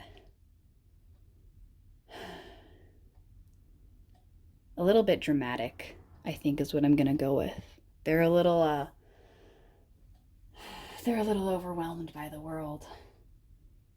Okay, so I think that's what I have to say about the situation and the advice I have for you based on it. I'm going to do your person's messages. I only have 3 cards, and I'm going to look at the card on the bottom because so far that's been really important. And I'm going to remember to read them this time. So the first card I have for you from your person is Don't Go. Don't give up on me yet. I'm scared to lose you. And I do think that's scared to lose you, not scared to lose what you're providing for them. I think it's, yeah. And then your next card is No. I'm not really ever sure how to interpret the yes or no's in this deck. I've gotta be honest with you. And the last card is Lessons. I didn't know what I had until you were gone. Lesson learned. So I think maybe you've been pulling away a little bit from your person, and they're feeling it like pretty hardcore, and I think it's probably even making them feel more insecure, which is making things probably even worse in terms of like how much they'll do around your situation. I keep saying around the house, and I know I haven't read this at all. Like, there's a connection, there's like a no contact situation going on. I don't feel like this is a no contact situation. I definitely feel like you're kind of bearing the brunt of someone who keeps coming into your life. So even if you're not actually living together, And actually in a partnership, I don't think your person is completely ghosting you. If they are ghosting you, it's because they know that that means that you'll do the work of going to them or something like that. So I'm really not focusing on a no contact situation here because that's not the vibe I'm getting. And I think your person knows that they made a mistake and they're really, really afraid that this mistake is permanent. And I think they might be kind of in denial about it, I think is where I'm going to go with that no card. I think they're saying, like, to themselves, they're like, okay, everything's fine. All of these fears that I'm having are nonsense and crazy. And so I think if you start being more honest about where you stand, it will be good for them too, because it will show them, like, it'll show them where, like, the tension is coming from, because sometimes you pick up on something weird going on with another person and you just don't know where that weird feeling is coming from, and you're like, is it me? Am I just being sensitive? Is it them? And so communicating with them and being like, here is where I stand, can do a lot to sort of, like, make that anxiety less overwhelming. And I guess what I'm saying with that is, like, don't be afraid that you're being selfish by communicating these limits. You're not being selfish. Unless your person is actively taking advantage of you, communicating your limits will only benefit them as well. And then the card on the bottom of the deck is time. I know the clock is ticking for us, won't you wait for me? So I think your person does want to improve. I think they want to get better. I think they want to become the kind of person who pulls their own weight. And if they show, like, an inclination to do better, you might need to be a little patient with them, but they don't want you to give up on them. They want to be able to improve, and they want to meet you as an equal, I think. So let them know where you're standing and let them know what you need from them and what you want from them, and see if there is a way you guys can meet each other halfway.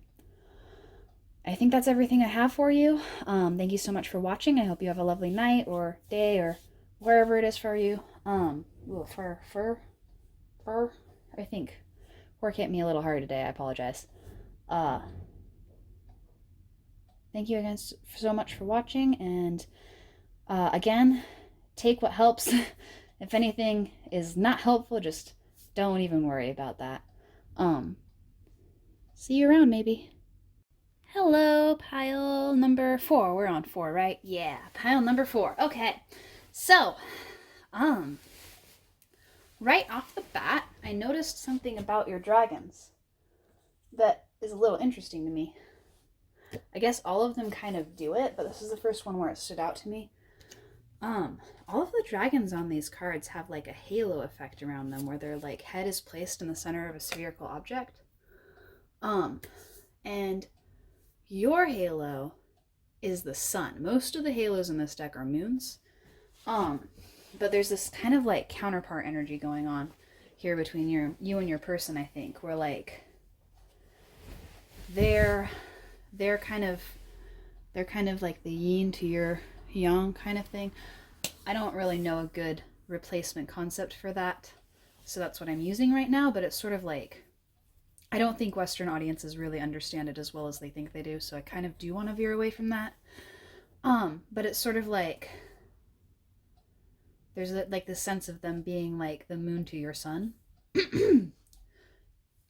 And you are a very, very fun person. You're represented by the eggplant dragon over here.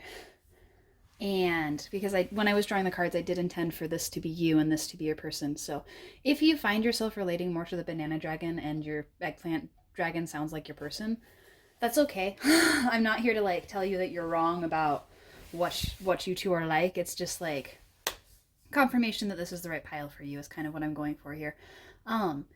And also because it actually gives me I found with the other piles, it does give me a pretty good look at, like, what's going on even before I start drawing the cards. So, you're a really fun person, and I think I know who you were in the original take of this, because so far the piles have kind of corresponded to the original readings that I did, not necessarily in, like, a case-by-case basis. Like, I think pile number 2 was originally some sort of baby mama drama. I don't know if that's going to come up in pile 5, because that hasn't come up, but pile 2 in this reading did correspond with another pile in the original take. And I think I know who you are. So first of all, before we get any further, if you are messing around with multiple people at the same time, stop that. It's not as fun for them as it is for you. And it's good to have fun, but it's also good to make sure that everyone is in on the fun. So, and there's nothing wrong with like polycules and stuff. Like if you legitimately love more than one person, it's totally okay to like make that happen as long as everyone is communicating their like needs and boundaries and everything honestly and clearly. Maybe don't rush into a polycule, but like that's valid. Um, it's just not, it's the only time it's not valid is if you're being deceitful, which with this card here, I don't think you're asking about a fun polycule fun. I just said fun twice. I don't, well, because you're very fun. Um, anyway, back on track. I think it's gonna be one of those days. I got like a huge adrenaline rush at work today, so I'm like all over the place. I'll try and stay focused. You are kind of the life of the party. I think you put on a really friendly, extroverted persona. It might not be completely true. Like you might not really feel it all the way down. You might genuinely be really friendly and fun, but in the description for this card, it does mention like how eggplant dragons do still need some space, even if they are very social creatures. Which I mean, obviously that's the growing habits of actual eggplants. It also talked about how eggplants were originally thought to cause insanity, and that has been disproven since. But I didn't know that about eggplants.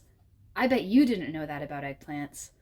If you did know that about eggplants, you are probably a botanist. But um, I think what that says about you is that you might be the kind of person who just kind of like drives people crazy a little bit sometimes, and sometimes that might be like because you're all over the place and you're super intense about everything and they're just like, "Oh my god, I need my space and my peace of mind." But other times it might be like you just get under their skin in a way that like other people can't do. Like I do think with your card being the first card that I noticed this halo effect, and like I think one of the only like it's I think most of the cards in this deck really stick to like moons and yours is a sun. I think you really have an impact on the people around you that you might not be fully aware of. And I think that's probably why you're so chill with like maybe messing around with more than one person if that applies to you. And it's because you don't really understand the value you hold for the people around you. You don't understand how deep their feelings for you are. And so you tend to sort of like um you tend to downplay how much of an impact your actions will have on them. So before we get before we get super into things, I'm already linking to a journal at the end of this. Like when I put the description down, I'm going to be linking to a journal site that I use and that I strongly recommend. And you might want to start your journaling adventures with like how your actions would impact you if they were coming from your person, I guess, or like from the people around you, and just sort of like compare that with how you think your actions actually affect the people around you and sort of see if there's like a huge difference between how you think you impact people and how other people impact you, because I definitely think you downplay the emotional attention and emotional intensity of the connections you make a lot. Um and I think that also might be part of the reason that you focus so much on just having fun and having a good time, is because like you have this sort of loneliness in you that you really like you want someone to feel as intensely about you as you feel about them, but you're afraid to let people in, and so you can't ever like really make that connection, and you just assume that people don't care about you, and so you just like assume that you're off drifting in the void of space, and so you just try to fill all that darkness with as much light as you can muster.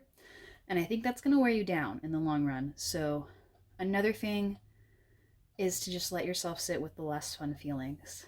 For your person, we have the banana dragon, and the keyword for this is gather, as in gatherings. When I first drew the card, I hadn't like read the field guide entry for it yet, so I had to go back and review that while I was shuffling and everything. And they talk about like community and stuff, but I also kind of I don't know if your person is a hoarder or if they tend to have like a lot of clutter around them, but they might be the sort of person who holds on to things. And They might even sometimes be like the kind of person who prioritizes money over like people. And it's not really that they don't value people. I just think they also have some fears of intimacy. And that might be why you guys kind of like vibe together, is because you both kind of understand that feeling of like, I want to connect, but I don't know if I can. Um, God, I need to slow down when I talk. I'm sorry. I know I talk really fast.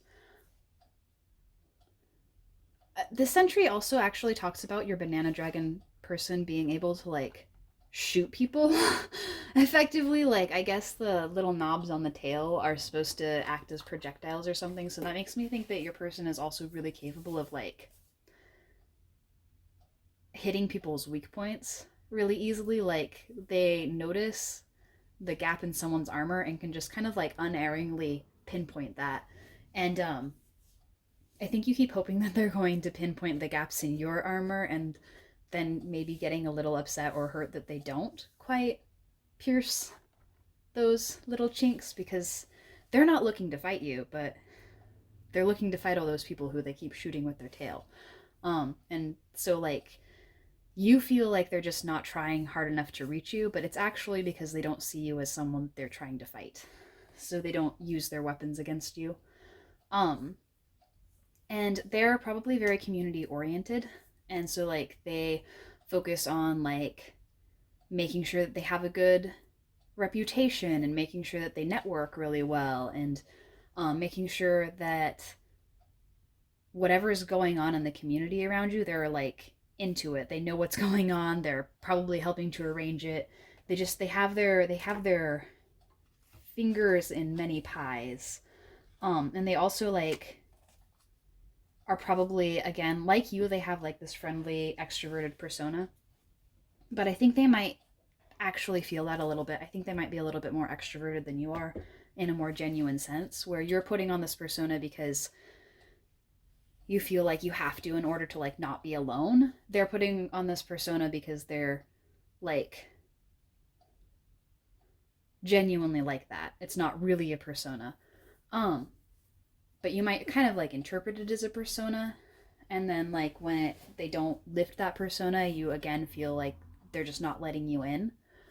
Um and so like they're kind of, I feel like you also might kind of see them as like the popular person to your nerd or goth persona or something like that. Like if this were a high school AAU, they'd be the jock and you'd be the nerd who gets shoved in lockers, and that's kind of how you see their dynamic between the two of you. Or they'd be a cheerleader, I guess. Like there are other popular cliques to belong to, not just the sports crowd, I guess. But you might put them on a bit of a pedestal compared to you socially, because again, you don't understand how brightly you shine, and you don't really see how much of an impact you have on the people around you, and you don't know how many people care about you. I think you really underestimate just like the sheer amount of people who love you. um Especially if you have a difficult home life, I think you've internalized a lot about yourself that is really like negative and warped, and like you just have this idea that you aren't enough, much less something valuable. And there are a lot of people around you who just really desperately wish that you could see yourself the way you see them, or wait, see yourself the way they see you. Sorry about that. And I don't know, I feel like they really want to reach you. And that's not really about your person specifically, but like the people around you in general. With this deception card, or the juniper tree, what this story is about is a stepmother is incredibly jealous of her husband's children by his first wife, and so she kills one of them. And she like feeds his heart to his sister and father, but his sister like senses something is wrong and won't eat it, but his father does. And then like ultimately the sister is able to reveal this deception. Her brother becomes a bird or something and like outs the stepmother. And he's able to be brought back to life while she dies instead. So it's kind of an intense story, and I would recommend definitely looking it up if that sounds like something that at all resonates, because there's a lot that goes on in it. I don't really know how much to talk about here, and I would have to like double check it for the details, but basically it's a story about someone doing something really, really bad to someone who really doesn't deserve it and getting their comeuppance eventually. And I think this applies to you on a couple of different levels. I think on the one hand, you can be a little deceptive. But on the other hand, it's because you're used to being lied to. And so you see the world through this lens where reality is just very mutable. And it's just not really, there's not really anything that has to be one way. You can just decide what reality is. And from that lens, it's really easy to be careless. But I also think that you might be in a situation, or your person is in a situation where like things are actually probably like dangerous to them, either physically or at the very least emotionally. And the people who are doing this are not being punished. They're feeding you to the other members of your family and getting away with it. And I think sometimes maybe you think that your person is the only one who can see it. And I think because of that, you yourself tend to be a little on and off with them, like a little hot and cold. You don't really know what you want with the situation. So with that said, I'm going to go ahead and put your oracle cards down so I can do your Lenormand. Actually, I'm going to do your Lenormand first with these up because I'm only drawing 2 Lenormand cards. And when I was shuffling your Lenormand, it went all over the place. So I feel like you might be a little antsy. All right. So keep in mind, I'm not super good with the Lenormand yet. I'm still learning. It's completely different from tarot, but I do really enjoy the system.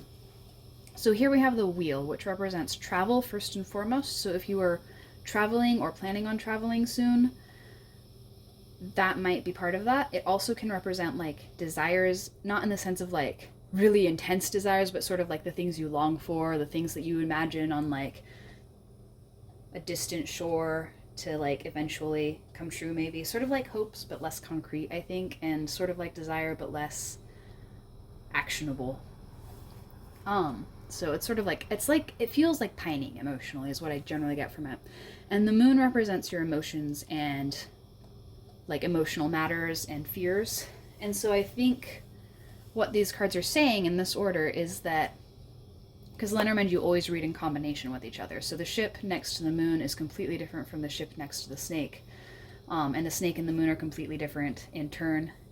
And if you drew all three together, it would not, I don't know. It's just, they're read in combinations.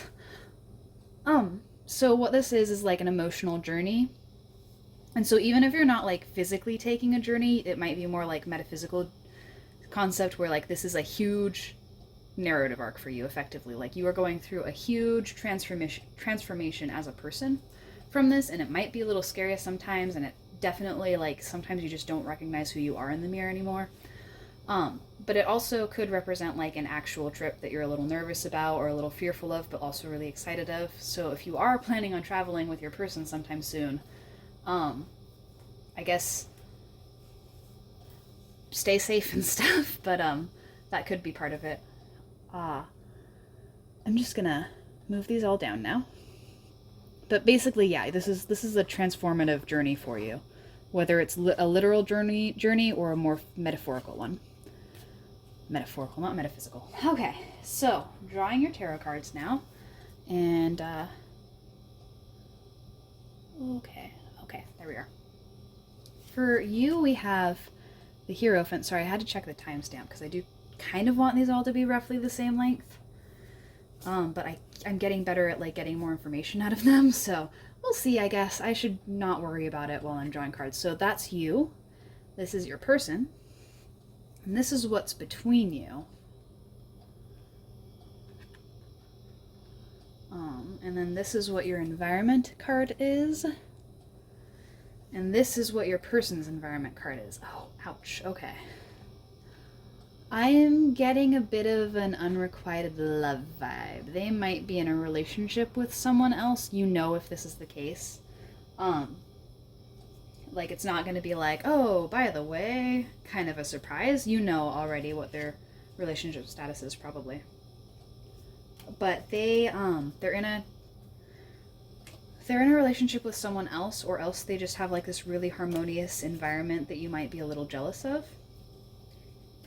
And I think because of that, I'm actually, unless you know for sure that they're in a relationship, I think, because I'm looking at the elemental dignities now and I'm like, this is, let me see, water, earth, fire, fire, water.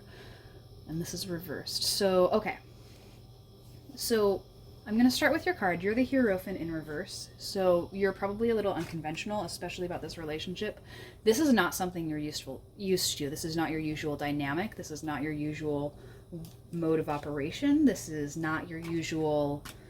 this is not usually what you like. It's completely off the wall to you. It's not necessarily new. Like, I wouldn't say you don't know how to define it or like something like that, but you're just kind of like, since when do I want to even be in this kind of situation? But also I feel like it might be, if you are into girls, I'm still gonna say you might be juggling a few hearts here. If you are not into girls, but someone in your life that you have a romantic connection to is a little bit more feminine than not feminine, I'm still accusing you of playing around with hearts. I'm sorry. I had this one pile and I feel like it was you, but the cards are telling me something completely different than they did there. So I guess we probably do have a different handful of energies interacting with this. So if you don't have a more feminine person that is in your life that you have an emotional connection to, I do get the sense that you do have like a powerful feminine force. So like maybe a really smothering mother kind of deal, who is demanding your emotions be what she decided they should be. She thinks you should feel this way, and you might be kind of engaging with this relationship as a way of rebelling from that, which isn't a bad thing necessarily, as long as, again, you're communicating everything transparently with the other people involved. Relationships are not meant to be a specific thing in life. They are just us coming together with other people and learning from the experience. So you... And yeah, definitely, because with water and earth, those two energies tend to multiply each other. They feed into each other. So even though these cards are reversed, these two energies are building and building. So the more this woman wants you to, and you have an emotional connection to her, rather than like, she's not like your boss or your landlady or something like that. It's someone you have an emotional relationship with. But the more she pushes you to be a certain way, the more you feel like you have to prove that you have your own identity outside of whatever it is she wants from you. So you might be involving yourself in this situation because you want to prove that you can decide for yourself what kind of person you are. And I think if you aren't playing around with a lot of people in your life romantically, that's sort of like a big thing that you're hiding from your person. Is that you might not actually like be as into them as you maintain you are, because part of it is just that you are trying to have fun. And like you're trying to rebel, and you're trying to like prove yourself to yourself more than anyone else. And so for your person's side, they're not really, they might kind of pick up on this a little bit, since they work with people so much. They might be a little bit more perceptive about people than you expect them to be. And so they're not really super intent on moving things forward, especially because they do have this Two of Cups here, and I think their connection with you causes some friction in this like peaceful environment that they have. So if they do have if they are in a committed relationship, you kind of are coming in as like this other person, and their partner is afraid that they'll have an affair on their hands, and they just don't really want to mess around with that. They don't want to stir the pot. They don't want to cause friction. If you have another relationship, this just popped into my head because of some stuff going on in my own personal life. If you are in a committed relationship and you're flirting with this person, they might be afraid of messing up your relationship. And so they're kind of trying to put the brakes on things. They're like, whoa, let's handle this maturely, please. Let's try and be responsible. I do think that because they're so used to having this like flowing emotional connection with people, the peaceful energy of the Two of Cups makes them want to move forward anyway. It's sort of like, because fire and water weaken each other, so like this causes friction for their relationship, but their relationship and how like beneficial it is, and their like environment and how beneficial it is, can kind of make them want to offer that to you. And I think especially if they are in a committed relationship and that relationship starts getting rocky because of you, they kind of also maybe want to rebel a little bit and be like, I'll show you what it's like if I cheat, to their partner, which isn't really a good mindset to be in. But yeah, no, we're not gonna judge people here. Especially because the energy between you is sort of larger than life. You're used to dealing with energy because you also have a major, but this major here for your person is probably really overwhelming. So this is the Strength card. It's not the Devil. It looks a little bit like the Devil because it has the Devil in the background there, but this is the Strength card. It's just being seen from behind. And so from this perspective, in the Vice Versa Tarot, it sort of is about like going inward. And so there's this huge inner journey going on, and it's not just you who's experiencing it. Your person is also going on a really intense inner journey because of this connection. And so I think it's hard for them to back off completely, even if they know that they should, but they also don't really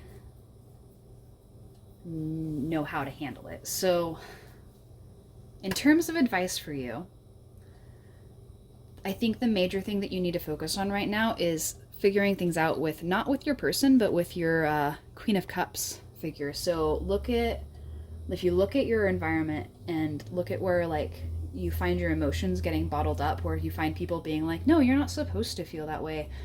No, you're not supposed to do these things. You should be like this. Finding where people are trying to like contain you and mold you into something specific, and like, not gonna say cut ties with them necessarily, because you'll be the judge. You'll be the best judge of whether or not you should get someone out of your life. But definitely start like keeping track of what they tell you about yourself and how you feel about those statements. Like if they tell you that you are kind of a space cadet, or that you are like you're a dreamer rather than a doer, and you like write that down, and like maybe write down what caused them to say that, and like then like kind of go over how you see yourself in comparison, because maybe you don't actually see yourself as a dreamer. Maybe you see yourself as very ambitious. And then like kind of just sort of go through there and just keep track of it. You don't have to do anything with that, just keep track of it.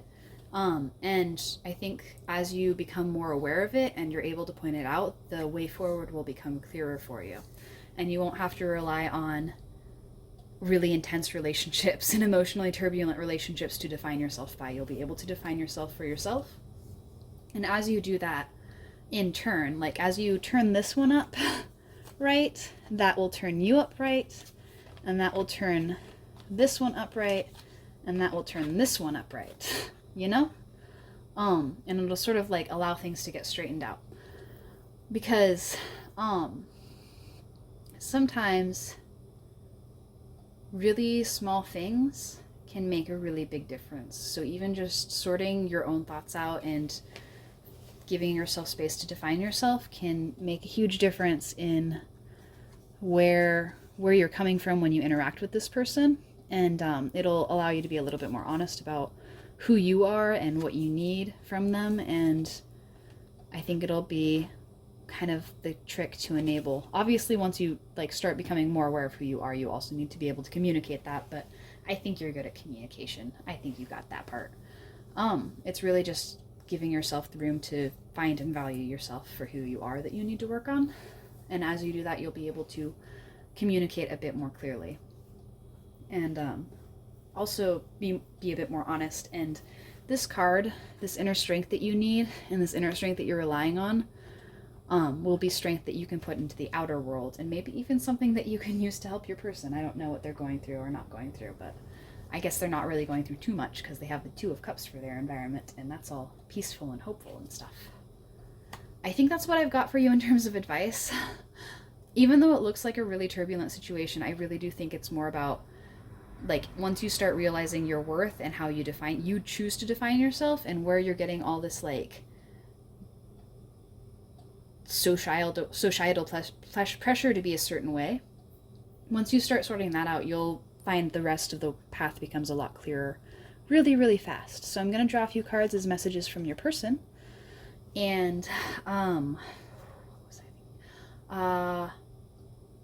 only going to draw 3. I only have 1 message deck so far. I've got more on the way though, because I went on a shopping spree again. Second house Lilith. So for your message cards, we have space. I need to take a step back because I'm still trying to figure out what I want. Codependency, I need you, which really lines up with that strength in reverse card. And ghost, I won't stay for very long, I'm sorry. So I think your person might feel like they can't really be with you even if they want to, because on the bottom of the deck we do have mountain. Something or someone is standing between us right now. So especially if they have another person in their life that they're committed to, or if you have another person in your life that you're committed to, they find it painful to be around you but not have that romantic connection. And so they kind of like go really intensely from like wanting to be near you to like wanting to back away. And so like you end up in this pattern where one day they're there and then the next they're just gone. And with this card, even though it says I'm sorry on it, with this card I feel like they're a little shameless. I'm sorry. Maybe I just am allergic to ghosting, but I do get the sense that it's like they say they're sorry, but it doesn't feel very sincere. I don't know if you do the same thing to them, but I feel like you might, like, kind of be like, well, if they're going to be like that, I'm going to do the same thing to them. And all that really does is end up making it, like, this vicious circle of, like, one moment you guys are getting along just fine, and the next you're, like, at each other's throats. And I think this is a situation where you can't really take too much outer action. I think it's one where you really are kind of stuck, just sort of waiting for things to resolve themselves.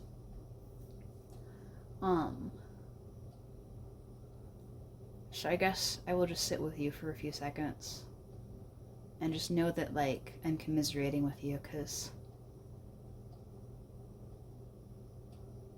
it does kind of suck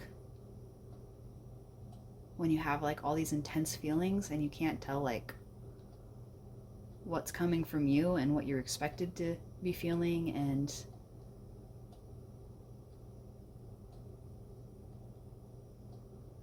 whether or not they're, like, feeling the same way. I definitely think there's a lot of intensity with how they feel about you, because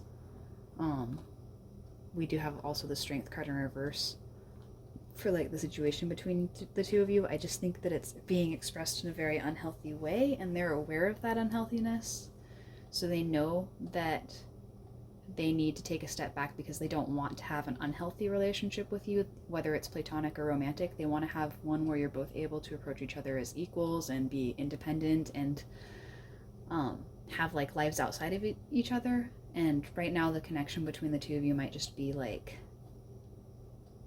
it just eats away at everything else, and they want to exist outside of this connection with you, especially if they have, like, other people in their life who they really care about. They want to be able to be there for the people that are relying on them, and they don't want to like lose who they are because this connection is so intense. So I think it sucks, but you're gonna have to be kind of patient for a bit and just, I don't know, work on sorting out your thoughts and how you see yourself, and just get all your brain junk out where it doesn't have to be in your head anymore, you know? So I'm gonna leave that link for the journal in the description again. Another pile needs, it's not even just you that I'm telling to journal. But yeah, thank you so much for watching. I hope that you were able to get something helpful out of this, and I hope that you have a good night. And I strongly recommend a cup of hot chocolate or a cup of tea, just something warm to sip on for a bit. Thank you, and have a good night. Take care of yourselves. Pile 4. Hey there, Pile 5. First of all, before I get into anything serious, I just want to say I think it's hilarious that we drew these 2 cards to represent you and your person, because the keyword for one of these cards is observe, and the keyword for the other card is stealth. And it's just kind of funny to me how well they go together, because I mean, one of you is watching the other of you, and the other of you is trying to hide, oops, and like kind of not be observed. I don't think it's like a super bad thing. I don't have a very, like, the energy here doesn't feel very agitated or anxious. It feels pretty lighthearted. And that might be because of this card right here. Because Rapunzel is about like being freed from like heavy thoughts. So I'm sure we all know the story of Rapunzel, but just in case you're not familiar with like a whole lot of fairy tales or something, Rapunzel is about a girl who is taken away from her parents after they steal from a witch and put in a tall tower in the middle of nowhere, and forced to grow out her hair because the tower has no doors and the witch does not want to let her have any doors out. And so the only way in and out of the tower is through the window at the very, very top. And so Rapunzel lets her hair down to let the witch come up. And she sings every night. And since we drew the card Rapunzel for you, you might also want to check out the song Rapunzel by Emily Autumn, because this might be relevant, I think, a little bit to your reading. But the chorus of that song is, if you sing loud and clear, someone passing by will surely find you. No, you can't be afraid if you ever want somebody near you, or something like that. Hold on, let me think. If you sing loud and clear, someone passing by will surely hear you. No, you can't be afraid if you ever want somebody near you. So yeah, I did get I got the words right. Anyway, so Rapunzel meets her prince, runs away with her prince, and then he dies. Like, that part of the Tangled movie was not incorrect. The prince does die, and Rapunzel does bring him back to life with her tears. And, or she cures his blindness. I don't really remember. I need to review my fairy tales if I'm going to be using this deck, but I keep putting it off. Anyway, so it's all kind of, obviously we have a lot of imagery of like being locked away from the world, and hair is really, as an image, is connected both to thoughts and personal power. So it's like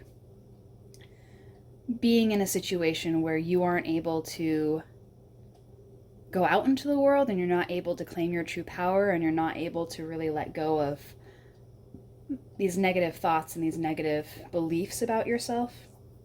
And so this is all this card is all about being able to finally be free of that. So I did draw these with the intent that this would be you and this would be your person, but if it sounds the other way around, that's fine. I'll still read it as though this is you and this is your person, but it won't make a difference with your tarot cards or anything. So, here is a card about observing other people. It's not really, when you observe someone, that fundamentally means not interacting with them. So I feel like between this and this, both you and your person are probably very shy and anxious about how you approach each other. I feel like you kind of spend a lot of time holding back and trying to get an idea of what kind of person your person is. So even if you have known them for a while, you might not really be certain that you've got them pinned down. You don't really know, like, if they're the kind of person who would be safe to approach. I think you might be holding back because you're afraid that they'll, like, turn out to actually be completely different than you're hoping they will be, and that difference could be, like, dangerous on some level. Like, maybe they're a huge jerk, and if you try getting to know them, they'll laugh in your face, or they'll belittle you or something. Like, you don't really want to risk getting involved with them if they're not who they seem to be on the surface. But at the same time, your person is a very private person. They don't want to share things about themselves. They don't want to be pinned down. They kind of want to, like, keep things to themselves. So you have this sort of, like, game of hide and seek going on, where, like, you're trying to figure everything out that you can about them, and they're trying to avoid letting that happen. I wouldn't say that it's like, I don't think they're actively avoiding you. If they are, I don't think it's based in something like where they don't want to see you, because this card is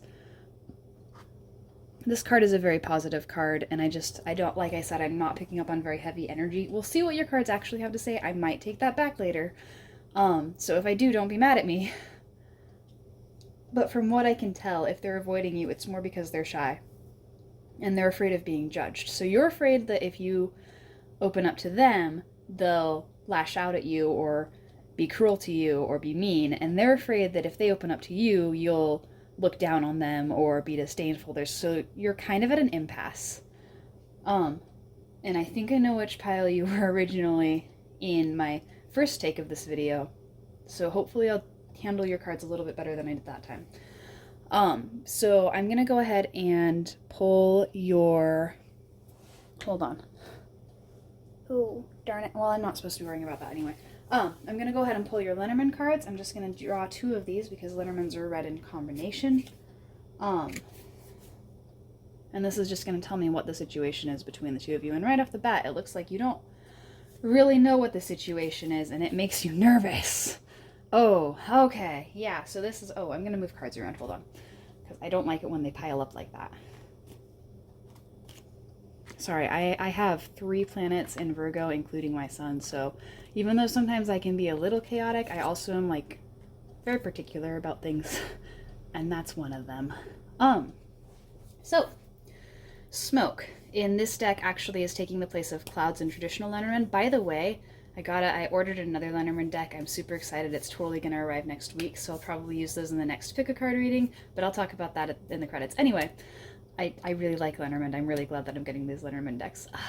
So, Smoke is taking the place of Cloud, and so it's all about, like, obscuring things. It's about confusion, misunderstandings, and with Bats, which takes the place of birds in the regular Lenormand, that's about, like, kind of like this chaotic, nervous energy, like gossip, activity, chatter. Bats can represent communication because that is one aspect of them, but they can also indicate, like, that sense of, I don't know how to describe it. Like, just, you know how in the spring, and if you have, like, a bunch of birds, they're just, like, really loud and they're, like, chattering away at each other, but, like, it sounds really pretty. It's that imagery. And, like, you know, if you think about bats, they actually are also very vocal with each other. I guess they did some studies about bats communicating, and one of the, like, main things that bats communicated about was complaining about, like, unwanted advances from male bats. Which I find, like, I think that's kind of hilarious. Just, like, of all things to, sorry, I'm a little, so I think you don't really know what the situation is, and it makes you uncomfortable, but you also, like, get really excited about it, I think. Like, it's something where you, like, you want to engage with this situation, even though you don't understand it, and the more you, like, overthink things, the more confusing it gets. I really think this is a situation where you overthink like crazy. And I'm not going to say that you're overthinking things that your person does, which, oh, I need to back up a little bit. Hold on. Boop. So I meant to, like, start with this. I was kind of like, I have a mind to be like, before we get into anything, I have your homework for you. Because I've been giving all the other piles homework. So your homework is going to be, and most of these homeworks are in a journal. Yours is no exception. Get a journal. I'm going to link to an online journal in the description box that I use that's free. Not super advanced, but it's really handy because you can do it in browser, you can do it in mobile. I like using it a lot. I use it all the time. So anyway, I'm not being sponsored. That'd be hilarious. I have 3 videos up and getting a sponsorship, but I wouldn't even know how to handle a sponsorship with this. I am rambling. So your homework is get a journal, and what you're going to journal about is writing down every time you interact with your person, what they do, and how their actions make you feel. And what that's going to do is it's going to give you sort of like, because when you're overthinking about this like misunderstanding kind of deal and this like, I don't really know what I'm picking up on, it's really easy to like lose track of the concrete and get stuck in the abstract. And I think it's really easy for you to convince yourself you're being oversensitive, or you're imagining things, or you're just making things up. And I think it would be good for you to have like a concrete log of what is happening and how it's making you respond, or how you're responding to that, like how it makes you feel, what actions you take in response to this. And it will help you notice patterns that are going on. When I started doing this with someone that I have this kind of confusing situation with, I realized that they are sending like crazy mixed signals. It hasn't actually made it less stressful, but I have stopped doubting myself as much, and that is nice. So I want you to get a journal and write down, like, just get a journal that's dedicated to these interactions with your person, and just write down what they're doing and how you feel about that. So, yeah, this is a situation where you're just really confused about what's going on here. But we're gonna see about that. We're gonna see if we can shed some light on it. I don't know how good I am at this part, but I'll do my best. So this card represents you, and this card represents your person. Ooh, ouch. And this card is a situation between the two of you. That King of Pentacles has shown up in like at least one other pile, possibly 2. He's a troublemaker. And this is your environment. Oh my. And then this is your person's environment. Fascinating. Do you ever, when you're watching these, and you're watching these about like another person in your life, do you ever wonder if they also watch these kinds of videos?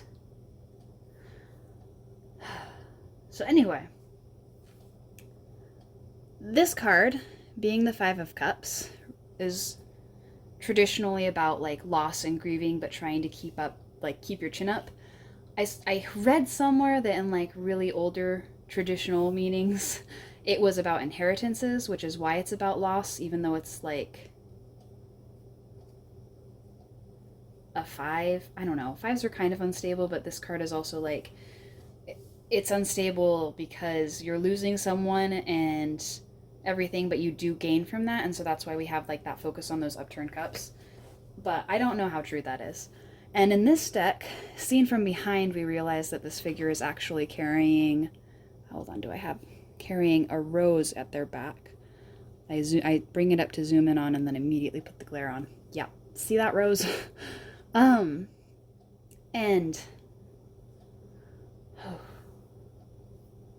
so I think what this is telling me is that you kind of acted cold. Another thing about this layout, so this is a really succinct layout, but it's absolutely, I'm probably gonna link to this in the description too, just because there's so much information that you get from these 5 cards with this setup. So with facing, you are facing towards this other person over here in your environment, whose back is to you. And so you've turned your back on this connection. Like, which is interesting to me because you are very observant of your person. You're paying them a lot of attention, especially like when you're in their presence. You're like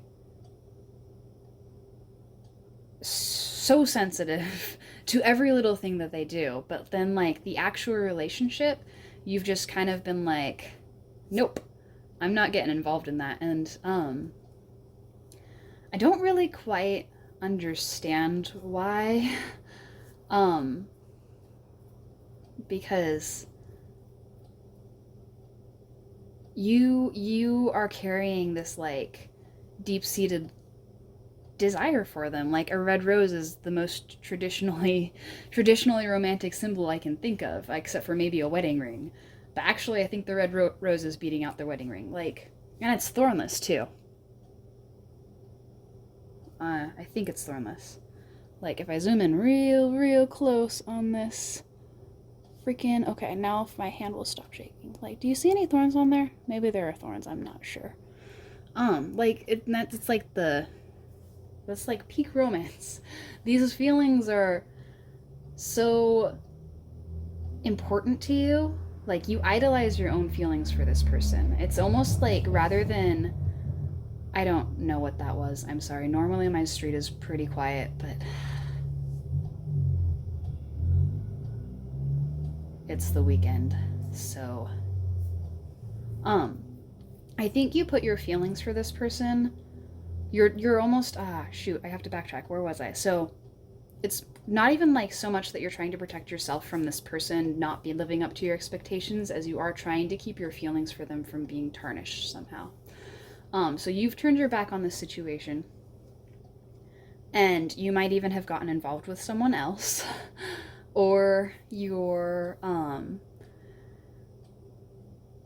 letting someone else kind of like push you around a little bit in regards to your emotions. I'll get to that a little bit in a second, but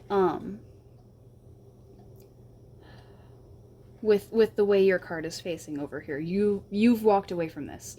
5 of Cups is about loss and your back is to this. You've cut this person out of your life. And like, I'm not sure if you're really conscious of that. Maybe you think that you are just doing what they wanted you to do, or you think you're just doing what's expected of you, or you think you're just doing like you might be telling yourself that they rejected you first, but that's not true. And I'm gonna get to their card now because this card is how I know that's not true. Their card is facing forward. They're neither preoccupied with this relationship nor avoiding it, but they are trying to be realistic about it. So the 7 of Cups upright is all about like daydreaming and fantasies. When you see it come up in a pick a card reading and the reader is like, oh yeah, they dream about you, they're daydreaming about you, they're in their head about you a lot, that's why. This is sort of the card of fantasizing and daydreaming. And so when it's in reverse like this, they're trying to kind of bring themselves down from that. They're trying to be realistic. They're trying to approach things not just in the sense that they're trying to tell themselves nothing's going to happen, but they're trying to see things clearly. They're trying to avoid getting caught up in any particular way of seeing things. Especially because with the 5 of Wands over here in their environment card, they're used to conflict. They're really used to like getting into arguments or fights with people. They're really used to not being liked, and they're probably really trying to move on from that. Elementally speaking, fire and water kind of dim each other, so their nature isn't to pick fights. They're not a fighter. They're not someone who wants to just like escalate things and throw down and everything, but they're kind of stuck in this sort of place. They're kind of stuck in this mentality of always being in conflict. They have a hard time picturing themselves getting along with other people, which might be another reason why they stay a little private. They kind of keep things to themselves because they don't want to get hurt by having someone see that as a reason to fight them over it. Oh man, I know which pile you were in the first one. This happened then too. I really feel like your person is hurting a lot. And I think you care about them a lot with that rose, but it's okay if you're also trying to take care of yourself. Even if your person is hurting a lot, they're strong enough to handle their own pain. I know it's hard to see someone that you care about hurting, and it's hard to hear that they're hurting. But I do want to tell you that it's okay for you to focus on taking care of yourself, because without doing that, you're not going to be able to provide anything else for the people around you, including your person, and including whoever this is. I don't know how you feel about them because they are the Queen of Cups in reverse, and so they probably have some attitude problems, although I do kind of want to zoom in on this heron because I didn't ever notice that. So the heron is a patient creature, and in reverse, I feel like this person that you're involved with over here is a little impatient. And with the Queen of Cups representing someone who nurtures emotions, I think that they feel like they have the final say in how you should be feeling about things and how you should be responding. They might be a really overbearing mother. They might be someone that you're involved with romantically who is very clingy and smothering and thinks that like you need to express expression in this way, or expression. That'll do. Expression. They feel like you need to express affection in a certain way, and like they don't really kind of understand what love languages you show. They want you to show love in their love languages, but they don't necessarily want to extend the same favor. It could be just a friend or coworker who is really nosy and meddlesome and has an opinion on everything that you think, much less do, and like you just kind of like go with it. I feel like these are both water cards, so they don't really like have conflict. They just kind of like they're on the same wavelength. So I think you go along with what this person thinks regarding your feelings an awful lot, and I think you kind of agree with them. You don't really give yourself room to just feel things without passing judgment on those feelings. You immediately start sorting them into this is what I should feel, this is not what I should be feeling, this is unhealthy, this is healthier. And I think that actually is part of why you end up overthinking. So I think more homework for you, because I love giving out homework and I should have been a teacher apparently,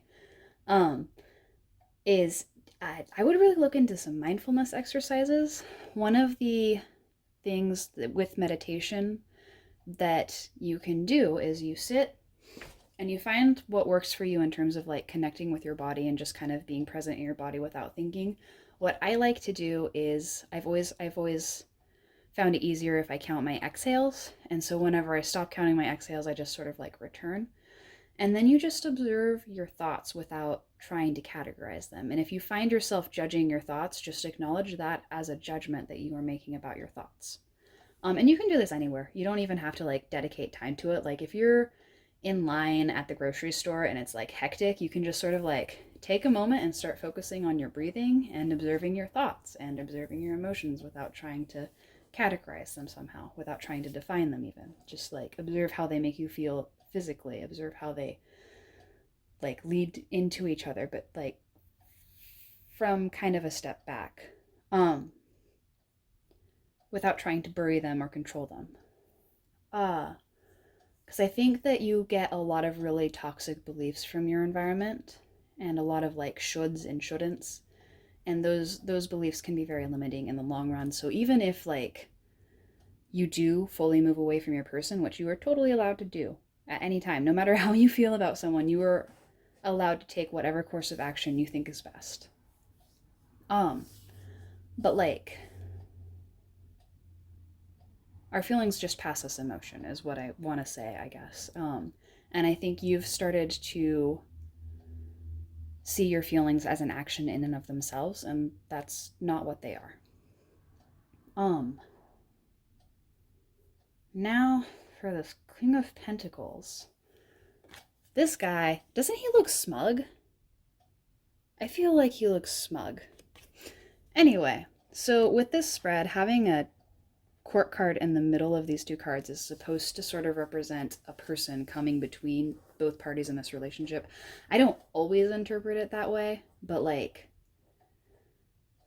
I feel like there might be a case where you see your person involved with someone else and you think that like they're involved, and so you think that someone else is here.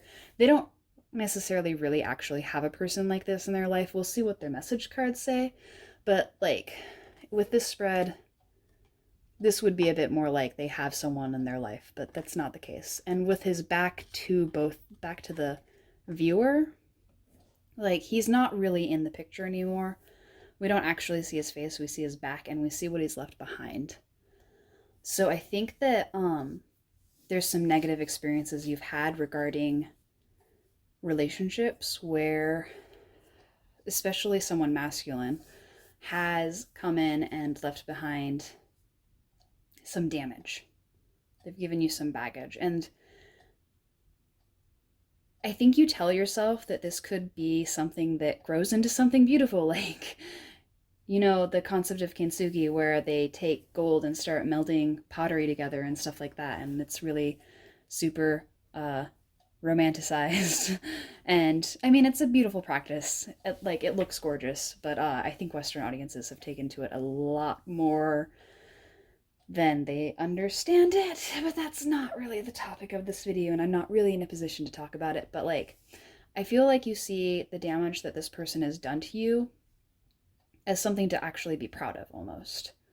You see how they've affected you and how you've responded to how they've affected you as growth.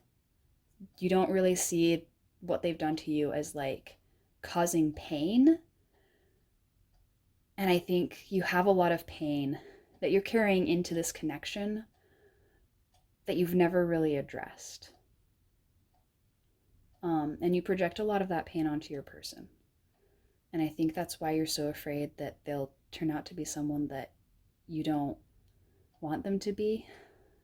And why you're so afraid that like even having these feelings is like a mistake that you should be punished for, because it shows that you didn't learn from the last time. And I'm really, really sorry for whatever happened to you and whatever this person did, because you didn't deserve it. And I feel like there's a good chance that no one ever really told you that. And I'm sorry, because you didn't deserve that either. With this card in reverse, I feel like you're used to being kind of like treated like you don't matter emotionally, and you do matter.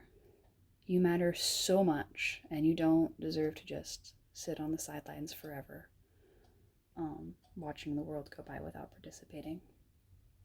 So, I don't always know where to go with what these cards are telling me, and I don't know that I have a clear solution for that kind of damage, but I think giving yourself room to digest that without trying to be strong, I think would be a good place to start. Just sort of acknowledging how you see things rather than how everyone tells you should see things. And I'm sorry, I'm not really talking so much about how your person feels. I think they're mostly probably a little confused and uncertain, but a lot of what's going on here is that you're taking all of this damage and pain from the past and you're pulling it forward because you don't want to admit that you were hurt, because if you were hurt, that means that you were weak.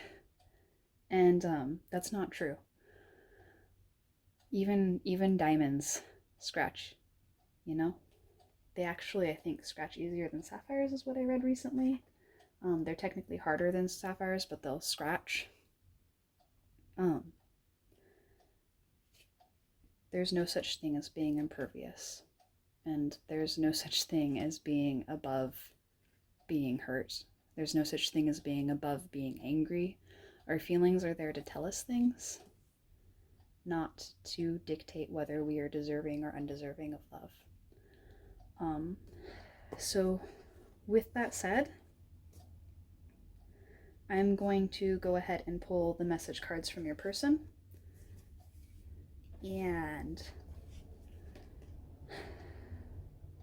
I just really, really want to tell you I'm sorry, because I'm not about the message cards because we haven't gotten there yet, but just I'm sorry that you're so alone right now, because you don't deserve to be alone. You deserve to have someone there with you. So for your person's message cards, we have Walls, I feel like I can't get through to you. Please let me in. Rejection, I'm uneasy about myself. I don't know if I can truly make you happy. And ghost, I won't stay for very long. I'm sorry. And I think this kind of is like normally with these cards, they're sort of like, how do you say it? They're not linear. They're kind of like simultaneous. But I feel like these three do have a sort of concrete story where like they didn't feel like they could get through to you. And since you didn't want to let them in, they took that as meaning that you didn't want them. And so they moved away. And at the bottom of the deck, and I've pulled this card out for every single pile because it seemed relevant to every single pile. Not this particular card, but like I've pulled the card from the bottom of the deck for each of these. So the bottom of the deck is absence. As more time passes by, I feel a deeper void without you in my life. So even if things between you and your person are really unclear and you might not be very close to them, they do miss you. And they didn't leave because they didn't want you. They didn't leave because they were sick of you. They didn't leave because of any of those reasons. They left because they were afraid that you were troubled by them, I think. They didn't want to force themselves onto you. They wanted to give you whatever space it was you needed. And they didn't want to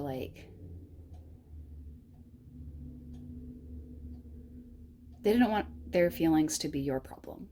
I think they want to be strong for you too. I'm gonna put this one up right because I feel like it's the most important card. I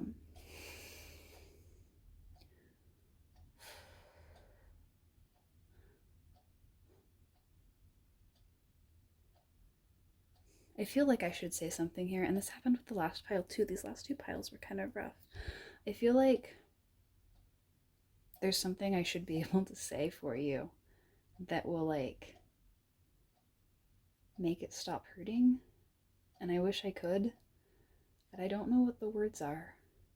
So I'm just gonna sort of sit with you quietly for a little bit, and then I guess, yeah, I'm just gonna sit with you for a bit. So if you wanna take a deep breath and kind of just like focus on how that breath feels going into your lungs, and then exhale slowly and just count that exhale as you take another breath for a little bit.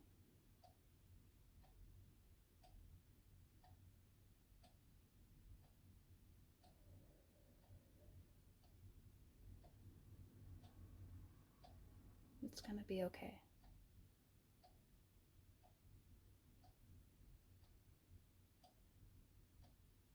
All the pain you're holding inside,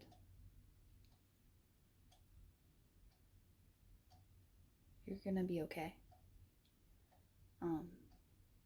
And that pain isn't going to haunt you forever, but it's okay to feel it right now.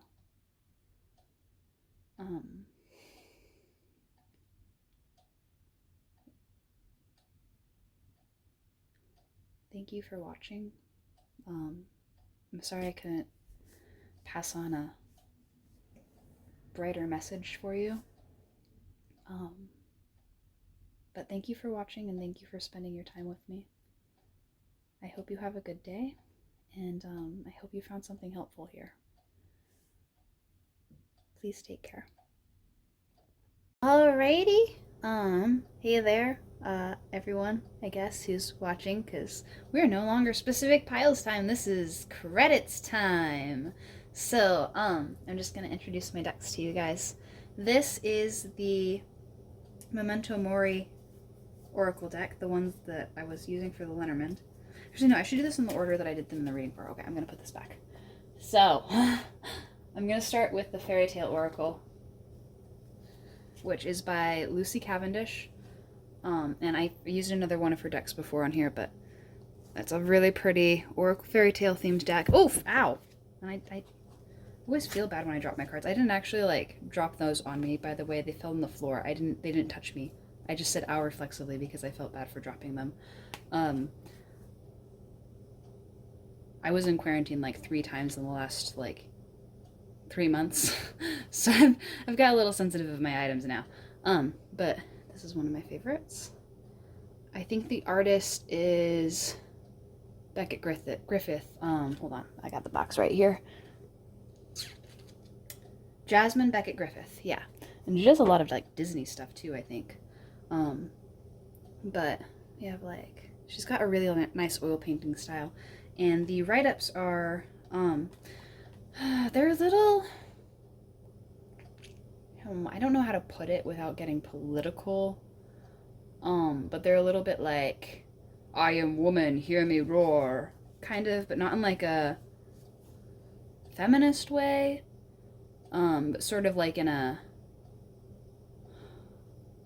the power of the womb way. But I've still found, despite this, they're very good for, this is another one of my favorites. They're very good for readings. They've given me some pretty concise and clear reads before, and they cover a fairly broad range of subjects. And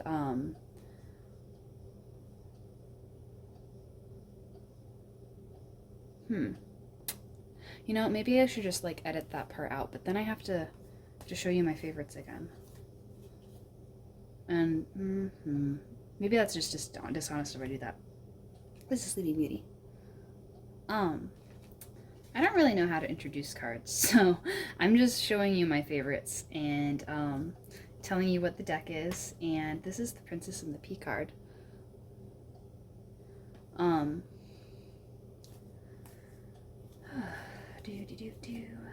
Yeah, I think that's about all I'm going to show you for this deck, but it's a really gorgeously illustrated deck, and the breakdowns and keywords and stuff, or not keywords, the key concepts for each card are pretty applicable, I guess, for a lot of, you'll see me read with it more, like I can guarantee you'll get to know that deck later on because it's very versatile. So the next deck we have, this one, which is my newest family member until like Monday, which might be tomorrow from when this gets posted, I'm not sure. But this one is all these baby dragons. They're so cute. I love them so much. And the field guide is adorable. The way it's set up. I don't know how to do this. I'm kind of embarrassed to do this, but I'll get the hang of this too, I guess. But the field guide is set up really cutely. So I'm going to read one of the cards. This one was the one that was on the bottom of the deck when I was drawing the piles, and then the first run of this reading that I ended up losing because I suck at video editing, this was on the bottom of the deck. So I feel like a lot of you probably have a lot on your plates right now. And this situation might be a little distracting. So I'm gonna just let you all know that I'm proud of you for everything you're accomplishing, because you're probably doing a lot more than you realize. So this is what the field guide looks like. It's like set up like you got the Latin name and like appearance, and then it talks about like habitats and stuff. So for this one it's like, our lemon lime dragon seeks out the sun. Long, warm days are its preferred climate, so look for them in the tropics and southern areas of North America and Europe. This is one of the more easily domesticated dragons, but the society members who have attempted this caution beginners to avoid this species. Due to the mischievous nature of this dragon, many a new dragon keeper has given up after a round with this sourpuss dragon. And so it's like, I don't know, it's just really cute, a fantastical setup. I think it's very immersive. I'm gonna hold this up so you can see it, and I will actually hold up the case for the other one. So, your tail oracle. And I feel like you can glean a lot of like little idiosyncrasies. I got this one actually to sort of act as signifiers for readings. I saw it and I was like, oh my god, it's so cute and perfect, exactly what I was looking for, and it was a terrible impulse buy, but very worth it. And so the next deck we were using was the, so this is not how thick most Lenormand decks are. This is also an Oracle deck, but the first 36 cards of it are Lenormand. So it's sort of a combination Lenormand and Oracle deck, which really threw me off when when I opened the booklet and was like setting in to work with the Lenormand aspect of it. Hold on, I'm breaking down the Lenormand so that we get to that. There we go. So this is how big the Lenormand portion is. So it's a significant amount of oracle cards as well. And they are very good oracle cards. It's very beautiful art. Very aesthetic. They have a harp. I have not drawn this card in any of my readings yet, and I'm so mad because I love harps so much. One of these days I'm going to learn to play a harp, but first I have to learn how to play guitar because I actually have a guitar and I don't have a harp, and harps are like thousands of dollars. So we're not quite at that level of commitment yet, but these are, got some skeletons and, you know. So this is by the same person who did, it's Claire Goodwill, the same person who did my Compendium of Constellations deck that was in one of my other readings. And like I said, it's a very good deck. Oh, right, the guidebook threw me off though. And so I'm going to grab that and just... Did you know I was going to advertise decks to you? No, I didn't either. So the Oracle deck is in the front, or Oracle meanings are in the front, and the meanings for like some of these are a little bit different. So there's the fox right here, and it's a tricky person, false rumors, sneaky, needing protection from others, untrustworthy, a trap, false starts, cunning, a near escape, which actually isn't so far off of the fox and the Lenormand, but then like the Lenormand. So we also have like this section for the Lenormand keywords, just like teeny tiny, because the Lenormand is very, very specific. Where's the fox? So the fox is like sneaking around, sly, clever, deceit. And then like some of them are, like those two are not so different, but then we have like, hold on here, I am still, so we have,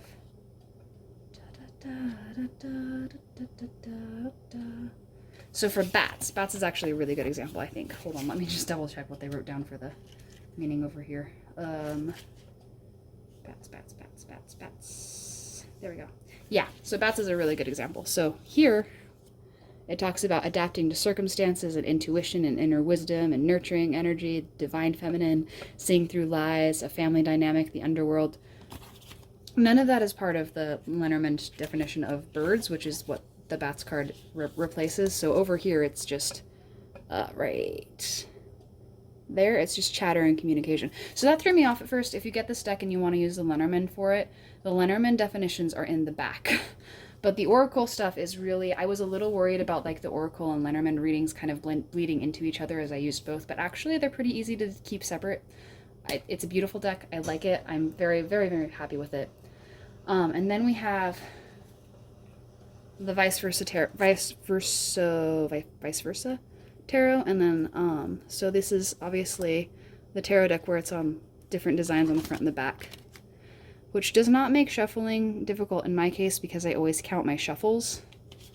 So I'll count like I'll shuffle 7 times, or I'll shuffle 12 times or something like that. And I normally have like a target number in my head, so I don't have to worry about like being biased. But if you are someone who worries about like seeing what you want to see rather than what's actually there, it might be a little overwhelming at first. This is, some of the cards also are like pretty much the same front ways and back ways, and then other cards are like completely different. Like we have this one, and then we have this one. Like this just got like super romantic. This way it's not romantic, but this way it is. I don't know. Maybe it's not supposed to be, but it feels romantic to me because we've got like that rose, and someone had to listen to me talk about roses. I'm allergic to roses. And then the last one we were using was the Untold Messages of the Heart, and this is a 78 card message deck. So none of the messages we got today in this pick a card were like the romantic ones, and I swear they're in here. I swear there are romantic cards in here. There's like 4 that I'm thinking of right away. There's like this one. There's this one. You know, like they're there. They're there. It's just, I think there was a lot of like, I feel like there's a lot of repressed energy going on here that really wanted to come forward and like be dealt with, and I hope I provided a safe space in order to deal with that. So those are the decks I used. Oh, then this one is sold by, I credited all the other decks, but not this one, and the vice versa, I don't know. I don't know who the artist is for the vice versa deck. It's published by Los Scarabos. And they do a lot of really innovative decks, I guess. Oh, I forgot about these cards. So, oh, ow. I bent a card. That's not the right deck. There it is. Oh, actually, we have a title card.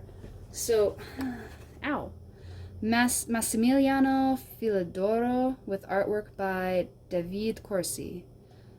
Massimiliano. I can't say this. Massimiliano Filodoro. There's a reason I don't speak Italian. And that's because they do that to me. And then this deck is by Aquamoonlight, and they're on Etsy.